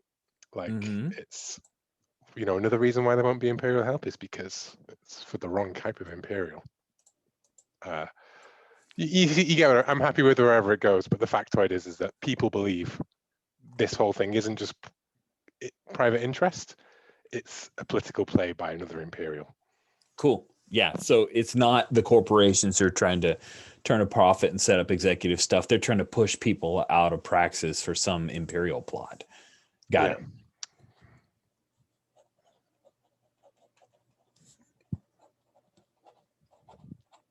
And I think the way the people are going to react is they're going to start, like, people are gathering in Tranquility Park and their banners up and they're protesting this, right? I like it, yeah, because it's like, this goes against the Imperial agreement kind of thing. This violates it, stormtroopers not keeping the peace and get the Imperials out is the kind of stuff that's happening as you pass this, Vesia. I mean, and do the Imperials, enforce the law, or are they just, strong arms for their friends? Is it this corporation, that corporation? Who's, how can the councils trust all of this if, how can the rule of Woth carry on if the Imperials are just going? Obviously, the unspoken thing is that the Imperials clearly do use the corporations in that way, and the corporations do use the Imperials in that way, right? But if that's sort of like, well, I'm not in on this, so does that mean I'm on the outs? Like that paranoia, right? Like it's causing ripples. This is a sort of street level view of it, and everybody else is like, can't help but talk about, do you think there's any truth to that? Oh no, like Nori.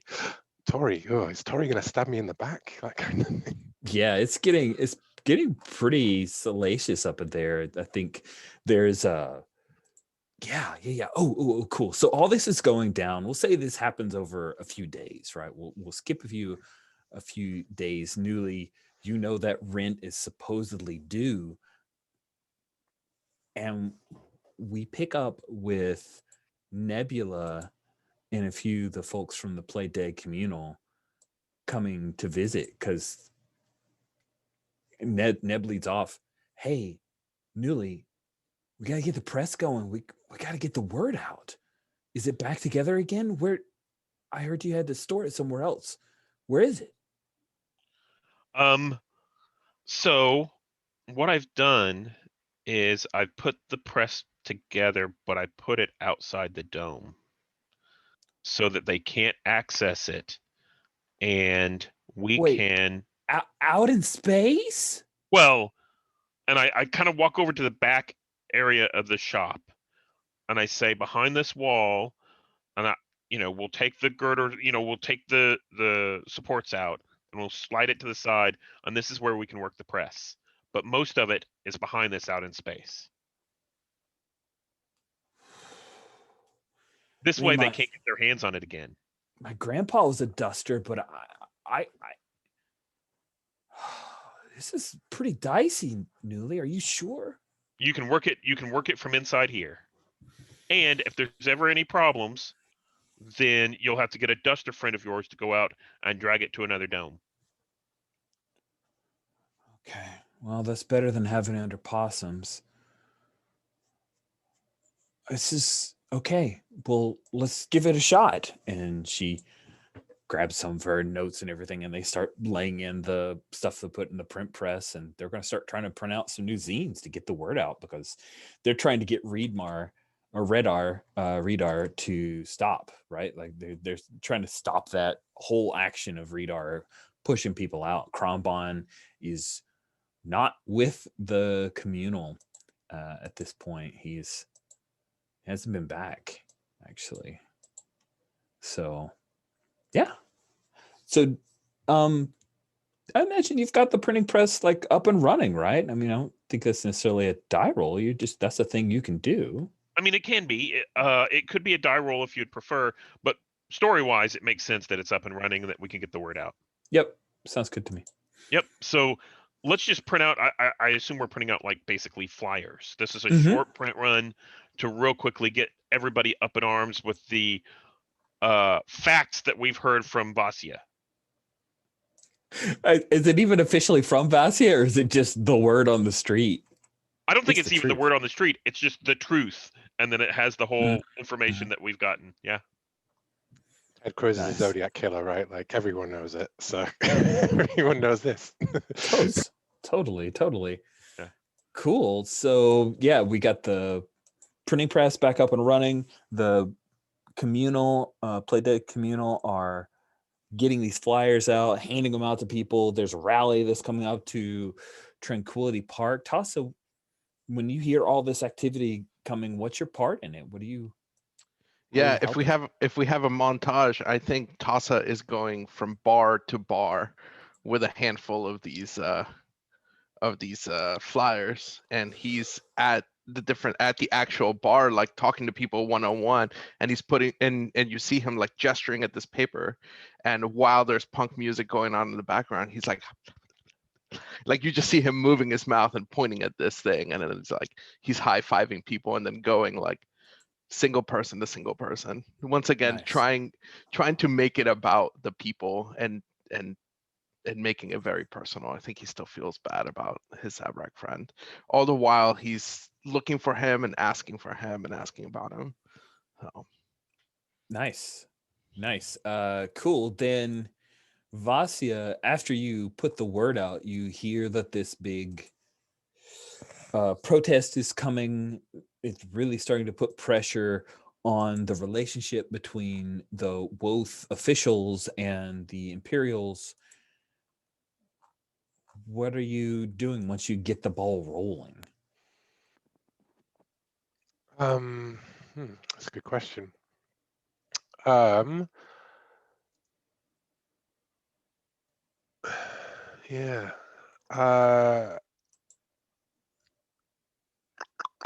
I am going to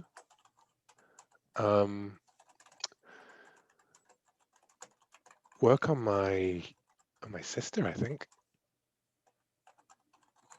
Sweet. So let's say if you're going to work on your sister, that you're in this like VIP booth for the Grav Ball tournament It's the whole excuse of why they came up here, which you, of course, quickly found out wasn't why they came up here. And so the VIP booth's enough removed where none of the grit and grime of the teams that are competing come up here. There's like music that's playing, but you can still hear the crowd. There's nice servants who are here. We'll say that there are a few Togruta who are serving people food, and Garrick is trying to drink from this weird like giant hookah thing that has actual little creatures inside it. Yeah, your sister's there. She doesn't seem like she's into this grab ball as much as she'd hoped. She's disappointed. It's been a bad week.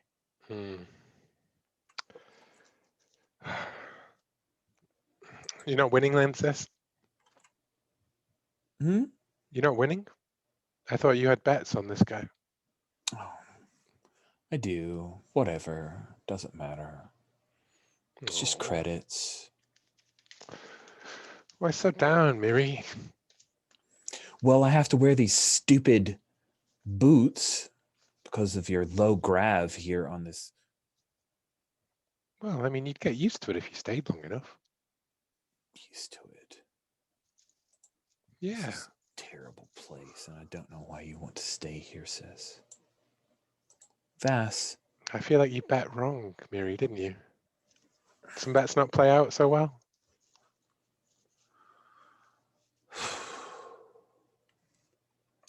You know, you are just the worst luck. Noru got cold feet. Now he's not backing Redar. Not that I care about Redar, but he was our little foot soldier, making sure things were taken care of. But this is the problem, Miri. You know, you've come here and you don't know Redar. Redar's a joke. Redar's a petty little bagman. He's not even a landlord. He's the Listen, guy who works for a landlord. and she like puts a hand on your shoulder. Sis, okay, I accept that you know how to get stuff done. How do we get these apartments built? Dad is counting on me to make this happen. And if you help me, I'll make sure he knows. He said you wouldn't even be up for this. He said that you would stand on principle and be against this, but you'll help me. Yeah, I'll Right? help you. I'll help you. Of course I'll help you, Miri. No problem. What are sisters for? I know just the thing. What you need to do, right, is you need to hold a greeting, a little party, like like you do down on Belthu, right, for the visiting Imperial dignitaries. Well, we just so happens we have a visiting Imperial dignitary coming here in the system, Admiral Colin. And all you need to do is to show that you're in with Admiral Colin, that you greet him, that you welcome him, and that you can be respected as part of this. That you're a player. You understand? The Imperials love their pomp and their circumstance and their dressing up. I mean, do you remember the Imperial Guard when we'd see them in the hollows wearing those long red robes? Remember Vader? Oh, Hokey do religions I? and Oh all my that. God. I had such a crush on Vader. So Oh, hot. Can you I imagine know. what he looks like under that mask? Mm. No, like Merrick, I imagine. Oh, Merrick. You know he means nothing to me. Well, I know, Miri, I know who means nothing to you. I know who's really important to you as well. So Corlin is how we get things done here? Yeah, you don't even need to actually make contact with him. What you do is you just send out, that you, one of Belthu's leading corporate executives, a visiting dignitary here to our little wolf, and that you think exciting business opportunities are here on the planet, and that you welcome the arrival of Admiral Colin's fleet, because that will create the exact kind of atmosphere for new business to take place. PR, sis, PR. Let's see if you can influence her. I am lying to her, for Yes. sure. Yes, you're Yes. certainly lying to her. Because I am just trying to get her to provide to make her own signal in favor of the rumors that we've had going around, right, and therefore piss off the locals even more. Oh, by the way, just as a double check on tags, you Mhm. used the tag, and I think that was like a temporary tag of indiscreet. So I Mhm. think it's gone. Just making Yeah, sure no, we're all on the same page. I agree with it being used out now at this point, because I think I Cool, used it cool. in 2 different contexts, but I'd just be Yeah. reusing it again in this sense, really. And also that it wouldn't really count against her because she's not actually indiscreet. She knows, she's the person who I've been lying about, really. I got a 10 on that. Oh my gosh. Yeah. You're so good at this. Merrick says, okay, Vass, I can do this. And I'll make sure that they know back home. I know Toro has, she leans in because Toro's here, of course, Mhm. right? Toro sent some reports back about some of your activities. He's supposed to be watching you. Just thought you'd want to know that, Vass. Oh, sis. Who do you think's been watching Taro? He's kind of a cargo. Yeah, tell me about it. Do you hear that he bought this broken carbonite purist descaler the other day? Ridiculous. She chuckles. Says, I'm going home soon. I'm going to do this thing with Colin, and then I'm getting back to Belthu. You've got to come visit. Oh, and yeah, soon. I'm just so busy. I'll tell Dad everything you did to help. Oh, yes, please do. And tell him I love him. And then she pauses for a second and then steps up and gives you a actual hug. But it's obvious, like, I'm trying out this culture's method of some kind of expression thing. Mm-hmm. And I squeeze her sincerely back and I go, oh, thanks, sis. You'll never know how much this means to me. She'll start like getting on a comm and trying to set things up. Cool. I apologize, by the way, because it just occurs to me I keep framing scenes where I'm off doing political things rather than with my fellow crew, and I'm like, I just because I know, keep I wanting to know. pull those levers. I know you do. Yeah. We got to get you in with the group. Yeah. Let's pick up at the protest. I think that's a good group scene type deal, right? So yeah, Tassa, you've got a big sign, and I think I'm holding a gigantic effigy of some ooh, sort. Yeah. is it like an effigy of Redar, or is it an effigy of one of the imps, like Ipswich, or what? I would probably ask Vasia, like, Who should this effigy be of? yeah. Yeah, whoever you want it to be, I'm gonna hold it. It's gonna be massive. I think it should have. Well, let's see. And I think you've got it. As though it looks like it's Ipswich, right? And then I look and I go and I pull out a blue marker and I add the blue and red marker and I add the extra bars to make it look like Admiral Colin. Nice. That's awesome. Because it's an effigy, right? So it's not actually like, it doesn't look like the guy. It's just like a big imperial uniform, right? And I'm like, no, not the colonel, because he could actually make problems for us. But the guy whose presence is felt rather than seen, yeah, no, and yeah, Tossa, hold it like that so that no one can see your face. He has makeshift some sort of board right in front of him because he doesn't need to know where he's going. He'll be fine. What's important is the effigy, and people are throwing things at it maybe, and yeah. I like it. What about Newly? What's your part to play in here? Are you just here to witness? Are you participating?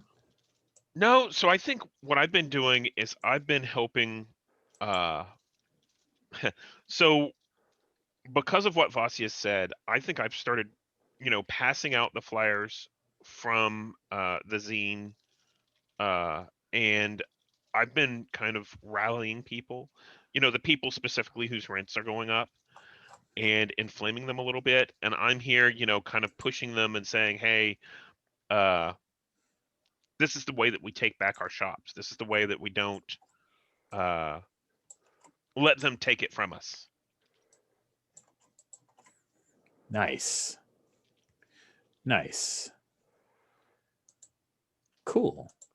I have a suggestion, right? Yeah. For a thing that we could even perhaps be petitioning for here, right? Which is the rents are too high, right? The rents are going up too high. Mm-hmm. But if we all club together, we could deal with, we could take some sort of increase, like we could reach some sort of compromise. We could, as a suggestion of a thing, maybe this isn't now the time for it, but we could say that if all of the people pay their rent as one whole block, right, rather than each individually. Mm-hmm.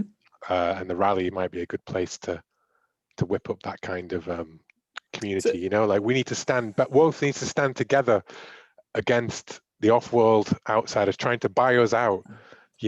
We're strong. We're Woth. We make what Belthu needs. We provide. We drive the heart of Zsinj's empire, of the remaining empire.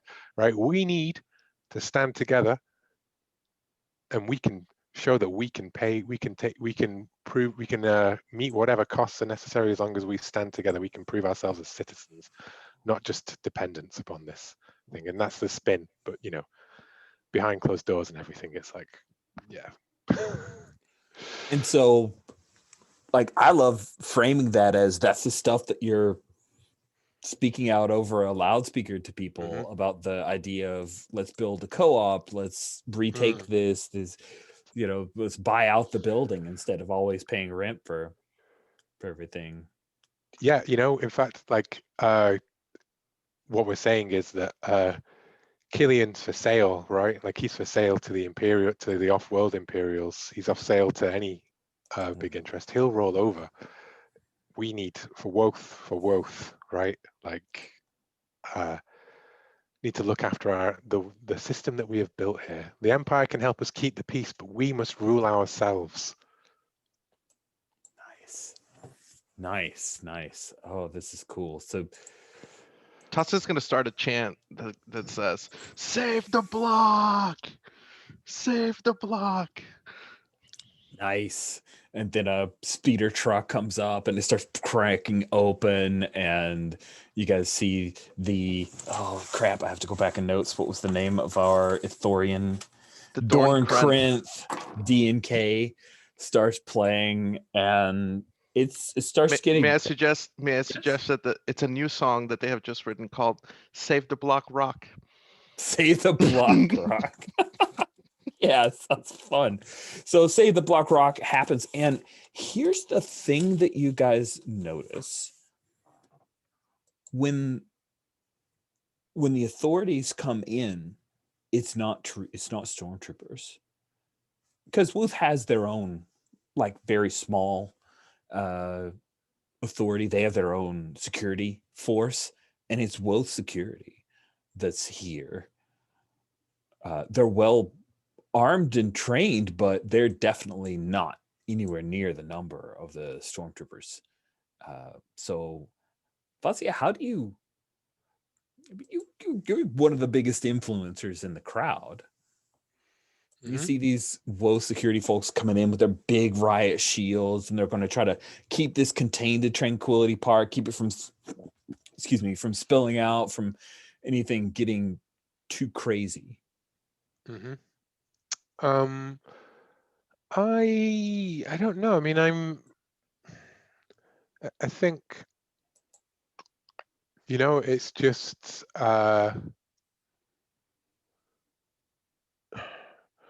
I think, in fact, that what I would like to do is I just trying to think of things to do other than just keep influencing someone, you know, and like completely doing it. And I'm wondering about maybe act casual, like try and pull off some shady stuff unnoticed by others, which is kind of this whole rally, right? Like everything that we're trying to achieve here. And would that maybe work as like the role to try and like make it seem, you know, uh, like to spin the situation, right? Like that we're not the shady stuff that we're pulling off is this whole kind of counter conspiracy that we've got going on here, right? And what I'm trying to leave it unnoticed is the fact that this is orchestrated rather than just their plan unraveling due to, you know, external events, to make them not even realize that there's an opposition here. You know what I mean? Like an organized. Does that make sense? Yeah. And if Yeah. if it doesn't go well, then someone's putting the pieces together before Readar is forced to consider selling that block that he was trying to roll over to developers. Mm-hmm. Cool. I have a little, I want to pitch you guys a little, maybe like a mini heist, where Vasya is maybe acting casual with someone and distracting them, and Tasa is trying to steal like a camera drone that belongs to maybe the securities, and he's wrestling it off to Nuli, and Nuli is reprogramming it so it can record everything for our side.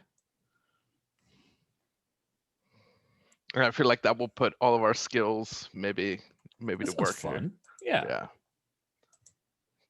Cool. Were you thinking that as a help out then? I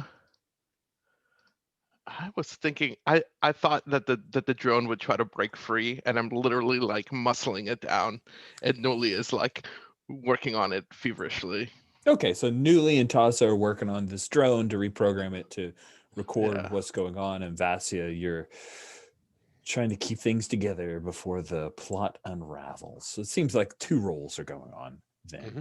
Let's have you act casual first, Vasya. I mean, roll plus presence instead of plus cool to act casual when dealing with authority figures. These are what you're authority dealing with, figures. Yeah.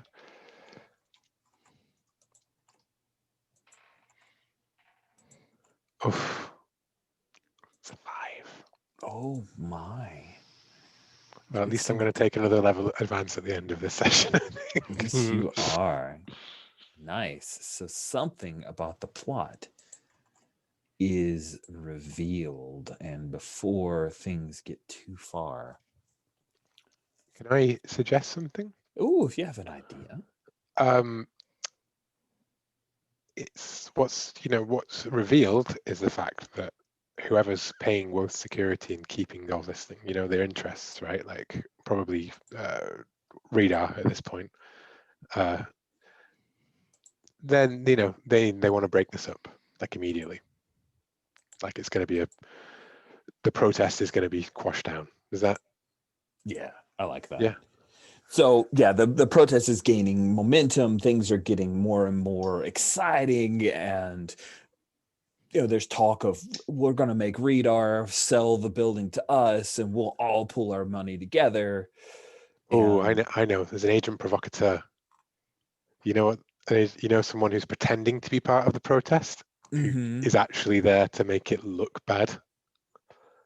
Does that help at all? It does. Escalates things. You know, like we're not. You see someone like pull out a blast. You know what I mean? Like that kind of the guy who's wearing all black and is steadfastly breaking windows and just dressed like a cop underneath his thing, and everyone's like, "What are you doing, man? This is peaceful." Yeah, it's a peaceful protest. Everybody's getting excited. They're talking about, like, there's loudspeaker stuff going on. Then the Woth security come in, but they've got their shields up, and they're not beating anybody down, right? It's not like when the troopers try to break things up. Then I think Newly, you're working on the drone. We'll get that roll from you in just a second. You guys see this bottle. You know, it's a bottle that you recognize from possums, right? And it's flying through the air, and there's a rag stuck in it, and there's flames coming out of the rag, and it smashes against one of the shields of the Woth security guards, and just coats like 4 security in flame, and it's all sticky to them. They're screaming and they're starting to burn. And then when we like track it back, it was Krombon who threw it.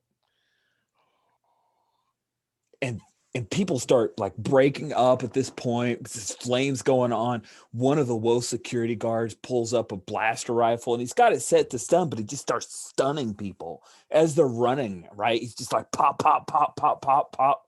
And you hear siren, klaxons are going on. Soon enough, just out of sight, but there and ready and waiting is the stormtroopers as their little APC comes rolling in, and a bunch of troopers start hopping out, and they're gonna suppress this riot. So Newly, you were trying to work on the drone. You get this kind of footage of the violence that that's going on, especially since you maybe don't want to record what happened with the Molotov cocktail. That might be good. Right. So let's see what this drone looks like. Cool. And you're helping, right? You're very much helping, Tassa. So why don't you roll to help? It felt like you're holding it down, so you're using your bones if that's what you want.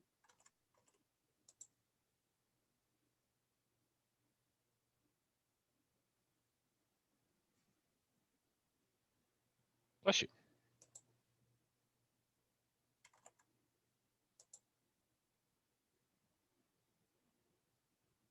Cool.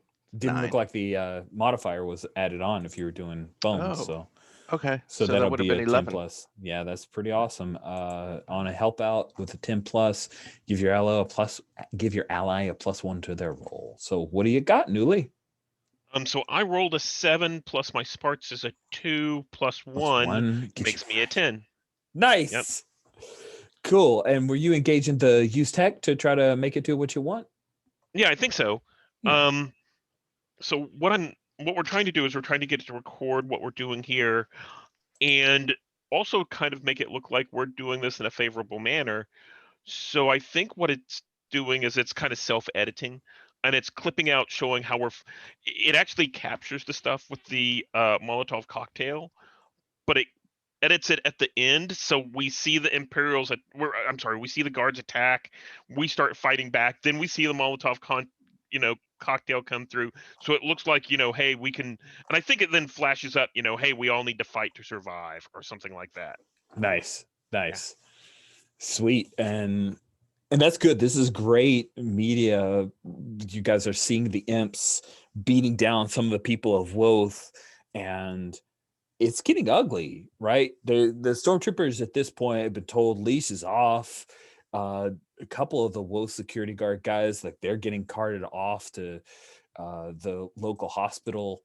And Vasya, this is really broken down. Your hopes to keep this from unraveling have been dashed. What are you doing, Vasya? Is anyone in danger around me?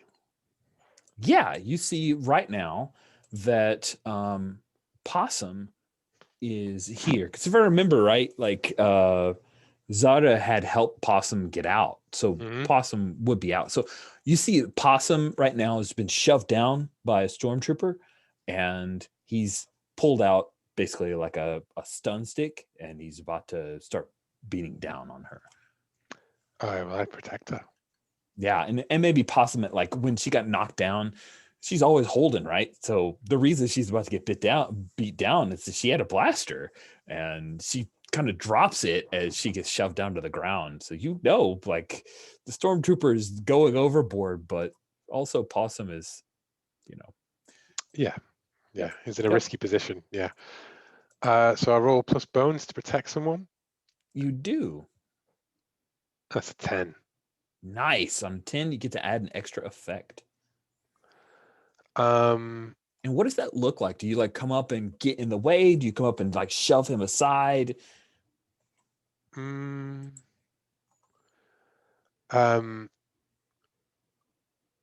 think that what I do is I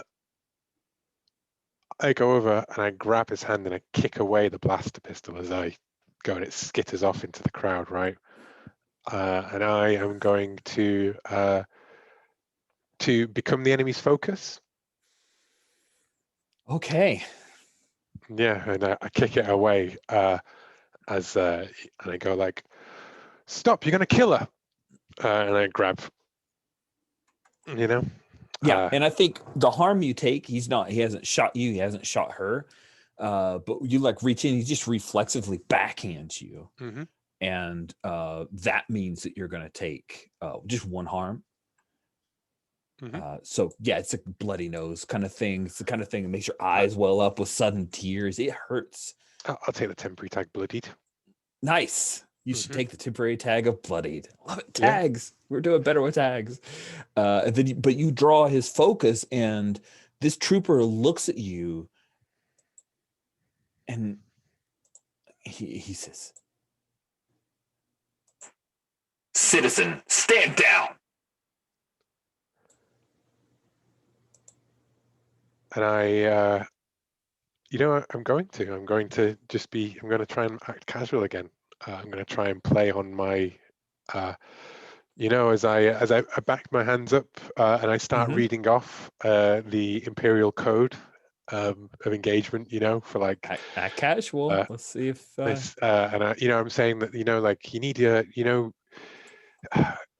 it needs senior. You need a sign off on this kind of action. You know, you can't. Otherwise, you're the one who's going to get the consequences. You know, poodoo rolls downhill, basically. So at casual plus presence, and you know, I'm going to say, you know, excessive force like this, it's going to look really bad it's going to make this place look like chaos if anyone dies here. And I'm going to invoke my tag bloodied to you know, reinforce the idea. Nice, I like this it. is all, and you know, I'm making it clear who I am, kind of thing. You know, like I'm the respectable face, right? So like 12.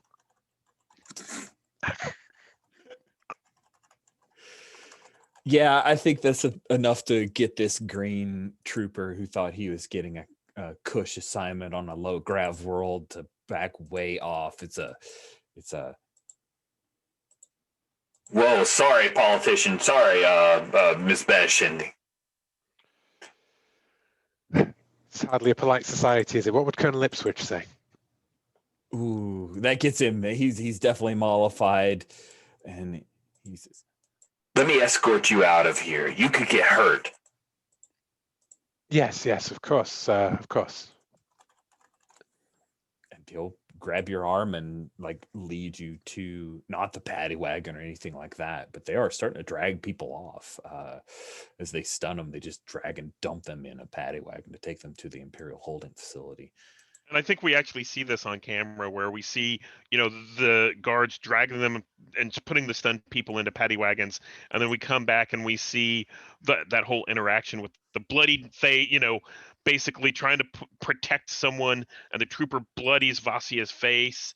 And then we see the trooper taking her off, but that's about it. It kind of cuts after that. Nice. And Newly, Neb comes up to you and she's like, "Come on, New, let's get out of here." We can't leave yet. We have to make sure that this comes out, you know, that this gets out to the people. And she's freaked out, right? Like she's seen somebody get hurt, and there's the cause, and then there's like how much you're going to put to the cause. Are you trying to influence her to stick around even though the two of you might end up getting hurt? I'm trying to convince her that I can stay. If she wants to leave, that's fine. She's the one that had the cause first, right? So yeah, I'll definitely influence her in that way. Yeah, she doesn't want to leave you behind. Okay, I rolled a 9. -1 is an 8. Carking. If you're staying, I'm staying. And then you see a pair of troopers come up, and one of them starts to take aim at you guys. What do you do? I jump. I basically jump on top of her to push her down. So we're kind of on the ground now as the troopers are coming up aiming at us. But they don't see the drone is kind of shifted around and is filming the whole thing. Mm-hmm, mm-hmm. Yeah. So what are the troopers going to do? Stay down, you two. Stay down. Hey, just go ahead and stun him. We'll take care of it later. And I think I whisper in Neb's ear, you go to the left, I'll go to the right. And I think that's whenever we split, and before they can stun us, and we're going to try and, I guess, I don't Act want to run fast? away. Yeah, let's act fast. All right. Think fast. Sorry, Think think fast. fast. But yeah, Yeah. roll plus cool. Okay. So that is a 7 plus 1 is 8. Ooh, okay. On a 7+, you succeed with a complication. Yeah, somebody gets stunned. Yeah. So you succeed. I think you succeed and Neb gets stunned, right? You guys split up and he can only track one of them and he stuns Neb and she it's one of those where she's in mid stride, right? And she bam hits the ground, slams down on the grass and you can get out of here. But then Neb's stuck and she's going to get thrown in and get arrested. What do you do? I go over where she is and I start trying to drag her off away from the troopers. Nice. So if we both get caught, we both get caught. Tassa, Krompon got sent all of this in skyrocketing into terrible trouble. And then the troopers came in and now you see that Newly's she's trying to help out Neb and you saw Vassia help out Possum. It's getting chaotic. There are people streaming all over the place, running away. Stormtroopers are moving in, firing on people, but stunning. It's not good. What are you doing, Tassa? What has Tassa been doing? Because his job is to protect Vassia, right? So what did he get swept up in where he wasn't there to help when Vassia? Well, I think that there was this moment where he looked at Vassia in trouble and he looked at Kron Bond, and I think Kron Bond looks desperate. I think his eyes look like he hasn't slept for days, and he might be in emotional distress. Mm-hmm. And he remembers Professor Merrick again telling him that he has to train himself to let go of everything he fears to lose. And I think that which had a character is a Yoda quote, by the way. And he and I think he realizes at that moment that maybe part of what has been driving his zeal is this fear of losing Vassia and his friend Newly. So I think he's gonna go against everything he wants to do, which is go help Vassia, and he's gonna go take care of Kron Bon, try to talk him down, de-escalate the situation, and be a bodyguard to him and lead him out. Because if they find out that he's the one that's starting all this, he's gonna be in deep poodoo and maybe even get executed. Nice. Protect someone. Yeah. See how this goes. Roll plus bones. Okay. So he's willing. So I'm guessing he's willing to go with me. I don't have to try to talk him into coming with me. Oh, let's have you protect him first, and then we'll see how that goes. Sounds good. All right. I'm gonna make him my buddy. Okay. Makes him not Vassia. Oh no. I know this is against everything I've believed in so far. And then I'm guessing I'm outnumbered and outgunned. Yeah, is that right? Okay, you are. All right. So that makes it a +4. Wow. It's still a 7. Wow, that was you needed every bit of that. You protect them, but take harm. Yeah, I think you're going to take 2 harm. These guys there's a lot of roughing housing and shoving, and they haven't shot Krombon because you kind of intercede. Okay. And I have 1 armor for my clothing, so okay, cool. I take you only take 1. Yeah, you only take 1. Okay. I think Crampon sees this, and he sees that I'm willing to like make a sacrifice to try to get him out of there. What are you doing, man? Get out of here! This is not the way we do this. This is not the way we do this. He's We got need to get another out of bottle, here. and he's getting ready to try Oh to light it. no! Oh no, baby! We need to de-escalate this. No. Oh It gosh. doesn't matter, man. I don't got anything left. Oh man, he's like, It's like flick, flick, flick, flick, trying to light that thing. oh no, I think he's going to misquote Dr. Merrick here, and he's gonna say, crude luminous beings, we are not this matter. You need to stop. No. And he's gonna yeah, he's gonna try to influence him into Okay. de-escalating. Okay. All right, here we go. You're pretty Here good we at go. this. You got a good presence. I'm sure this will go fine. Dang it, Rich. Stop it.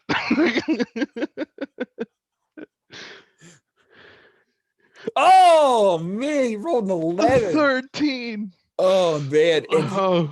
and you see tears in Crumpon's eyes when you grab the lighter away, and you hear a stun blast go off as somebody else gets stunned down, and he just looks around and he listens to you. He doesn't light it. He just lets you take the lighter. Okay.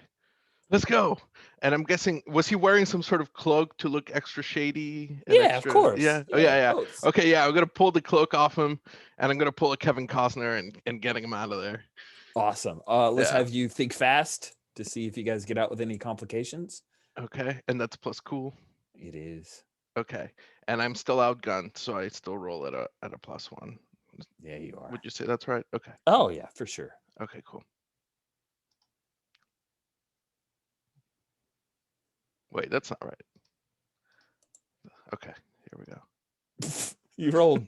There was no roll. Like, what There was was no it? roll. Yeah. Oh Okay. my gosh, what dice? Come on. Another Oh my 11? gosh. An 11 without the modifier. So that's actually a 13 12. again. Jeez. my Oh man. gosh. All right. So think fast. You succeed. You guys run off into the streets. You get away from, or do you think you leave Tranquility Park, or do you just go to some other part of the park and you're still kind of surrounded by the park's forest, trees or whatever? Or I think it would be fictionally fitting if I lead him all the way back to that common room where our whole, where the communal is? yeah, where the communal is, and that's where our fight started, right? Our conflict started. Yeah. Oh, he's super nervous about being here. What do you say to try to calm him down? See, it's like obvious he doesn't think he's worthy of being here, no matter what you said. I think that he looks like he hasn't eaten for days. Yeah, right. No. I think that he's just gonna give him food, and he's gonna just put his hand on the shoulder and just gonna tell him that it's okay. Sometimes less words means more. Nice. And he sits down at the little table that Neb has, and Neb's not here, but there are other members of the communal who are here, and he eats for a little bit. He doesn't say anything for a bit, and then there's a point where he just pauses as he's like scooping food out of a bowl into his mouth. He pauses and he reaches and he pulls something off around his neck, and he just throws it onto the table, and it's your necklace. And then he goes back to eating. He doesn't say anything else. Does he still have his knapsack? It's like he's tied it to where it's like a bundle now. It's still ripped. He hasn't had a chance to fix it or anything like that. But yeah, he had it kind of slung around him.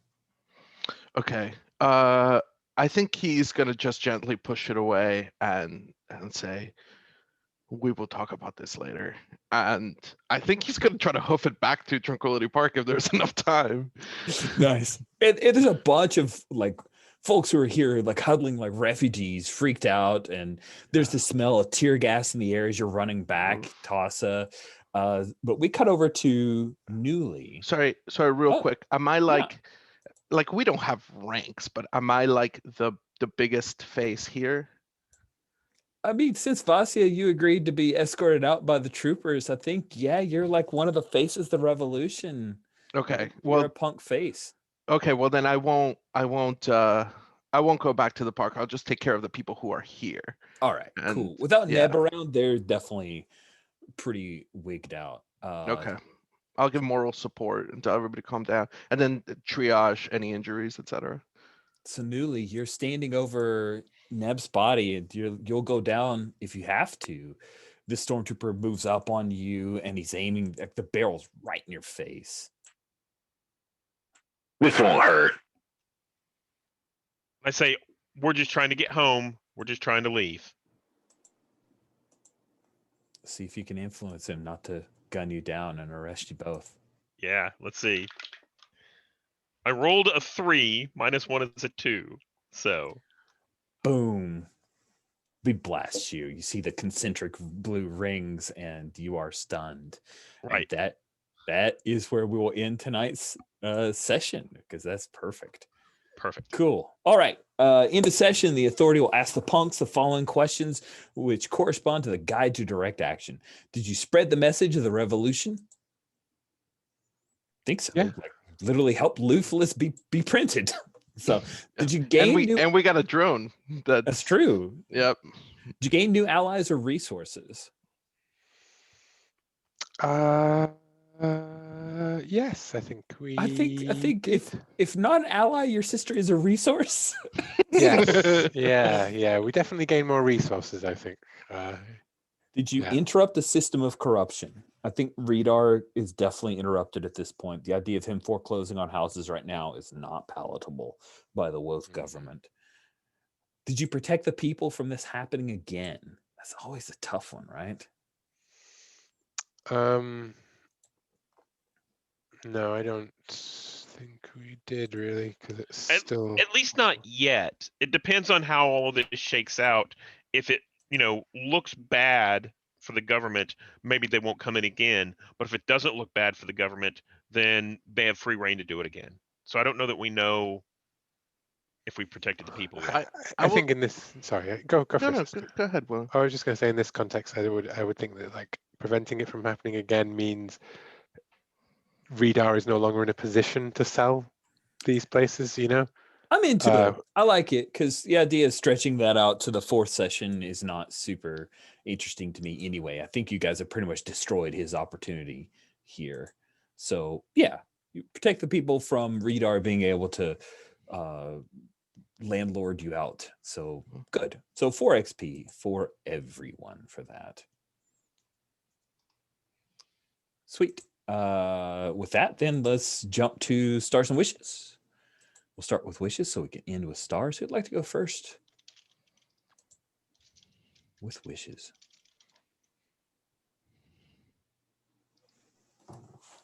I can do wishes. I would like to get to that secret dome we were talking about and take out the other half of this corporate scheme. And I know that a lot of this is due to me setting it up this way, but I would like some more scenes, more stuff of like getting our hands dirty, doing some more kind of direct action kind of stuff, right? Perhaps in situations where Vasya can be part of the group, or is at least hiding in part of the group, rather, you know what I mean? Rather than, I agree. Yeah. I completely agree. I really feel like that was a lack. I was glad we at least had the protest scene, although that even felt a little separate. Like, I don't like Vasya. I felt like I kept Tassa from being in scenes with you, and that's on me. That's definitely a wish for me, is more groups. Yeah, I also enjoy. I think that having the bodyguard thing it's fun to not have the bodyguard as well. Like that's always all on my own there in all of this situation. But yeah, but I think as a at wider, the grab ball tourney, having Tassa along would have been fun, and may yeah. not even change the scene much, but it just would have been nice to know Tassa was there and see how he handles the like fancy foods. And I would totally love like like the mission of the session kind of thing, involving more kind of stuff that we can do together. rather than Yeah. things. Oh, definitely more.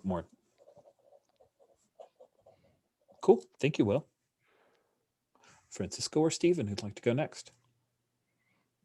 So I'll go go ahead. ahead, Steven. I'll go next, sure. I would like to see Kromban redeemed, because what's a Star Wars story without a good redemption?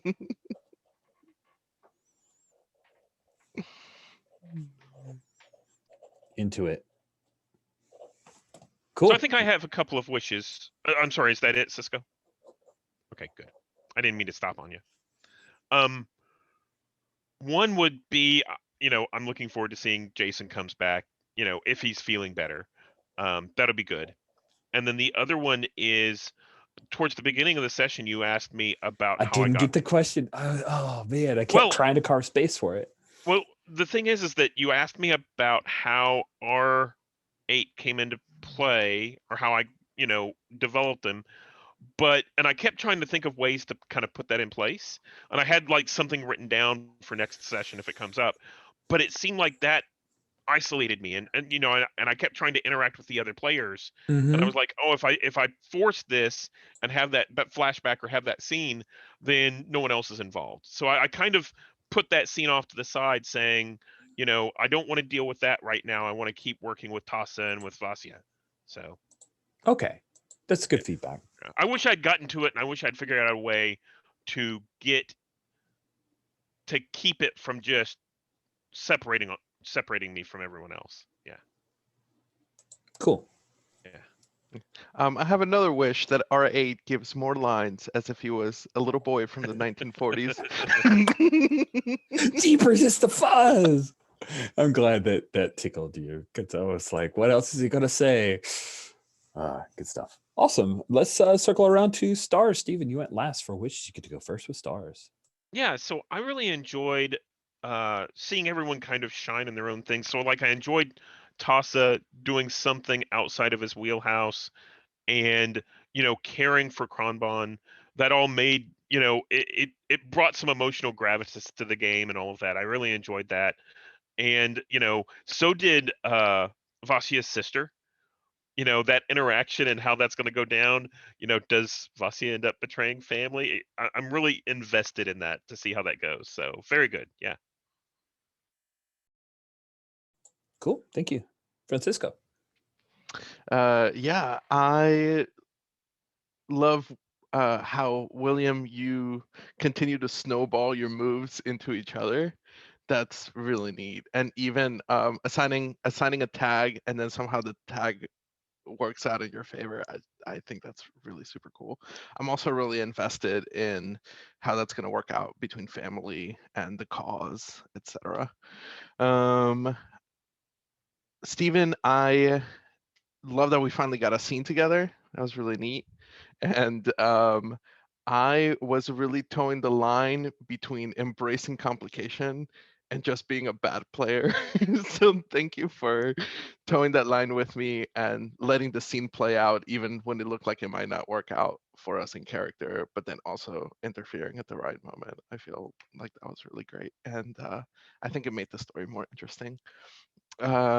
Rich, love that detail on the hookah with the creatures going in there. It's those little details that makes it Star Wars Moonpunk and not just Moonpunk. I forgot to tell you last time, but I'll tell you this time. Love that you're using the stormtrooper voice. That also makes it Star Wars. And as always, thank you for letting me introduce fiction and just being that kind of open GM that allows your players to introduce fiction. Specifically, thank you for letting me have those flashbacks and allowing me to introduce this Joseph Merrick character now. That's like the reason why Tassa started doing this stuff. And thanks for letting me introduce the details with L-Dub. It was really cool. I loved the raising stakes with L-Dub and the involvement. That was really cool. And Steven threw in some great details there as well. So that was awesome teamwork. I love that. Will, what about you? Got any stars? I loved all of Tossa's backstory and previous life and complications and how that interacted with Eldub and Merrick. And I feel like Vasia is kind of like your new Merrick, right? Like the new person who's telling you like all of the higher things and the other stuff. And I absolutely loved the luminous beings quote. That was perfect. Is that a Yoda t-shirt that you're wearing, Stephen? Oh, yes, perfect. Even better. I loved Nilly going back for Nebs. I loved overcharging the like the prosthetic. That's a super cool like use of the moves and stuff. I'd like to see that in play, I guess. Next session. I don't think we used the tag this session, did we? The overcharged one. We didn't. We were close, Yes. but L-Dub was not as violent as you Well, would hope. again, I really enjoyed that as a interference and the stuff there, right? But I would love that to come into play before we end the series. And Rich, you know, I thank you for again allowing me to use all those moves to set up things that aren't even happening around like in the scenes with us. They're happening kind of like off screen and in between the spaces, right? And sort of change the. It feels like the politicians' moves all point towards you mostly changing like the wider context rather than the specific scene a lot of the time, right? But that's the benefit. That's why you're trying to keep your hands clean, right? That's politics. But thank you for allowing me to do all of that. And I love all of this, you know, like the sister and the dome leader and the landlords and the crappy little petty schemes and ambitions of the rich. You know? So yeah, another great session, guys. Thank you. Cool. It was good stuff. I quite enjoyed it as well. I really love how, and again, wish for me is if I could have made space for Stephen to talk about Newly and R8. So that's a wish for me. But Francisco, the way you really took hold of the Merrick and the ideas of who was there to console you, and then that propelled things forward. And then Krombon, like who knew that Krombon would become this character that needed redemption and all this other, that was so good. And then the sister thing and all this, like I love the stark differences of Vasi's world and the world of the people on the street, and how Vasi could like it could be so easy to just like slide into this life, and there's so much pleasure, and it's got to be some temptation for Vasia, but she sticks to those ideals. Like there's something super punk about that in its own kind of way that I really enjoy. It's been great. I really enjoyed this session. Thank you all so much, and we'll bring this thing to a close.